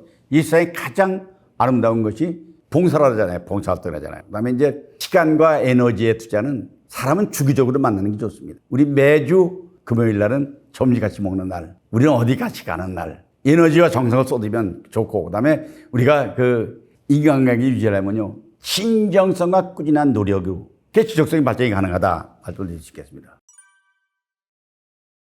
죽을 때까지 친구가 필요하다? 죽을 때까지 필요할까요? 필요하죠. 왜냐하면 친구는 언제 필요하냐? 어렵고 힘들 때 필요합니다. 어제 스트레스 받았습니다. 버스 타는데 젊은 애가 무시하십니다. 화가 납니다. 이때 어디다 풀어놓습니까? 부인한테 얘기하면 당신 주책마냥 늙으니까 뭐 그런 거 아니야. 그때 친구한테 가지고 야 내가 왜 버스 탔더니 젊은 놈이 자식이 나를 말이야 내린다고 뭐라. 그래 그런 놈이 있어? 같이 화날 때 위안을 받는 친구. 이게 필요하거든요. 두 번째는 좋은 일 나쁜 일 행복할 때 만족감을 주는 겁니다. 서로 좋은 일일 때 야 이거 거 가니까 참 음식 싸고 맛있더라. 또 나쁜 일 그거 절대 가지 마라. 거기 아주 맛없어. 아니면 행복할 때 야 나 남대문 시장에 갔는데 옷을 지금 샀는데 이거 굉장히 싸게 샀어. 너도 한번 가봐. 행복을 나누는 것. 이럴 때 우울증도 불안도 해결되고 대화 상대가 되는 거잖아요. 그다음에 사회 통로가 되는 건 사회에 자신의 정체성을 형성하는 겁니다. 야 너는 너 존재감은 대단한 거야. 너 그 모임에 가면 너 돋보여. 너 모임에 필요해. 네가 총무잖아. 그럼 총무가 네가 없으면 회사가 다겠어. 존재감을 드러내는 것. 그게 형성해 주잖아요. 그다음에 지난 활동과 대화의 추억의 즐거움을 서로 나누는 거예요. 그게 사실 나이 들면은 가진 게 추억이잖아요. 요새 젊은 애들이 5, 6살짜리가 막 조달그러고 있더래요. 그래서 원인 지나가다 야 너들 뭔 얘기 그렇게 재밌냐 그랬더니 할아버지 우리 옛날 얘기하고 놀아요. 5살짜리도 추억이 있단 말이야. 나이 들면은 추억을 얘기하는 거. 그때 우리 첫 번에 군대 갔을 적에 운동선수에서 훈련받던 거. 비 올 때 쪼나기만 하고 일했던 거. 그때 쌈을 붙어가지고 내가 맞고 내가 널 살펴준 거. 추억을 나누는 것. 이것도 하나의 즐거움이 될 수 있고. 또 그건 건강에는 연구결과 사회적 관계 유지가 이게 엉뚱하지만 명적 체계 각오에 10여일간 관계에 도움이 된다는 거예요. 이게 필요하다는 겁니다. 그러니까 사회적 관계는요. 그 사람의 고립감을 줄이고 긍정적인 생활 태도가 가기 때문에 일생 동안 중요한 긍정적인 영향을 미치도록 죽을 때까지 친구는 필요하다. 죽는 순간에도 야, 나 애들 보고 야, 그 내 친구 걔 보고 싶다. 그러면 아저씨 아버지가 보고 싶다는데 시간을 있어요? 와가지고 마지막에 맞춰 자면서 야, 인마 정신 차려. 왜 늘 그래? 너 인마 앞으로 살아야지. 너 손자고 나온다며 손자 보고 죽어야지. 이렇게 죽을 때까지 같이 나눌 친구. 더 중요한 건 밤중에 걱정스러울 때 전화 걸어도 그냥 받아주는 친구. 이 친구는 필요하다. 실은요. 나이 들면은 우리가 그런 얘기 하잖아요. 나이 든 사람의 10계명이 있어요. 일일이 간섭하지 말라. 이 남의 얘기에 일을 얘기하지 말라. 3, 3, 5 짝을 지어 놓으라. 4, 모든 일에 사정결단하지 말아라. 5 하고 감동하라. 6 값 떨지 말라. 이거 좀 소속한 말이지만은 7 7밖에 옷 입고 말아라. 팔팔하게 살아라. 구질구질하게 놀지 말아라. 열이 뭐냐면 열어라. 지각과 마음을. 그래서 베푸는 것은 노인에서 가장 좋은 거죠. 열어라. 그런데 남에게 도움을 주는 사람으로 인식이 되면 환영받습니다. 퇴직 공무원들이 퇴직하고 나면요. 현직에 있을 때 계급을 가지고 주도권을 가져가고 들지만은 아니에요.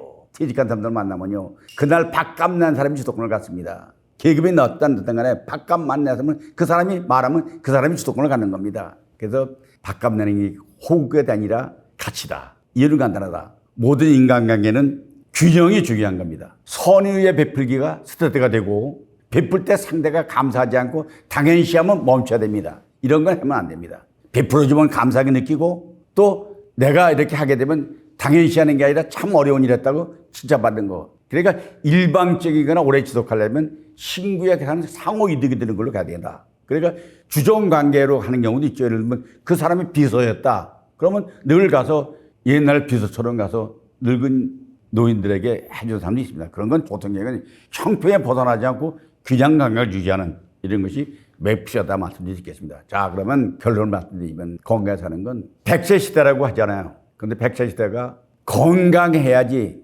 직접적인 영광이 있고 행복한 게 병들고 약해가지고 병들어 살면 100세는 의미가 없는 것이다. 나이 들어도 인생을 재미있게 사는 길을 여러분과 같이 얘기했습니다. 근데 행복은 더불어 행복해야지 나만 행복하고 다른 사람이 불행하면 그거는 오히려 사회에 도움이 되지 않습니다. 항상 더불어 살아가는 세상. 나도 기쁘고 너도 기쁘고 우리 다 함께 기쁘자는 그래서 그게 더 발전돼가지고는 이 사회와 민족 국가에게 도움이 되는 삶. 그래서 제가 개인 연구소가 21세기 사회발전연구소라는 이름을 지은 것도 사회발전에 이바지하던 뜻이 있기 때문에 우리가 얘기한 대로 우리가 내가 얘기했잖아요. 얘기한 대로 가장 중요한 게 뭐냐. 오늘 내가 얘기했지만 중요한 건 나이 들어도 재밌게 사는 법은 공평하다. 다 됩니다. 그러나 주어진 시간을 한계가 있는데 어떻게 사느냐. 그거를 웃으면서 즐겁게 노래 부르고 사느냐, 아니면 찌들리고 힘들어하고 고통받고 고통 속에 울며 사느냐 하는 것은 본인이 결정한다는 말씀을 드리면서 나이 들어도 행복하게 사는 법에 대한 얘기를 여기서 줄이고자 합니다. 머니인사이드 구독자 여러분들 구독 많이 해 추천해 주시고요. 많이 봐주시고 행복을 같이 나누는 동반자가 되길 바라면서 오늘도 여러분과 같이 더불어 주먹을 불끈 쥐고 화이팅 하겠습니다. 여러분 머니인사이드 화이팅! 여러분 화이팅! 건강합시다. 행복하게 재밌게 삽시다. 화이팅! 화이팅! 화이팅! 감사합니다.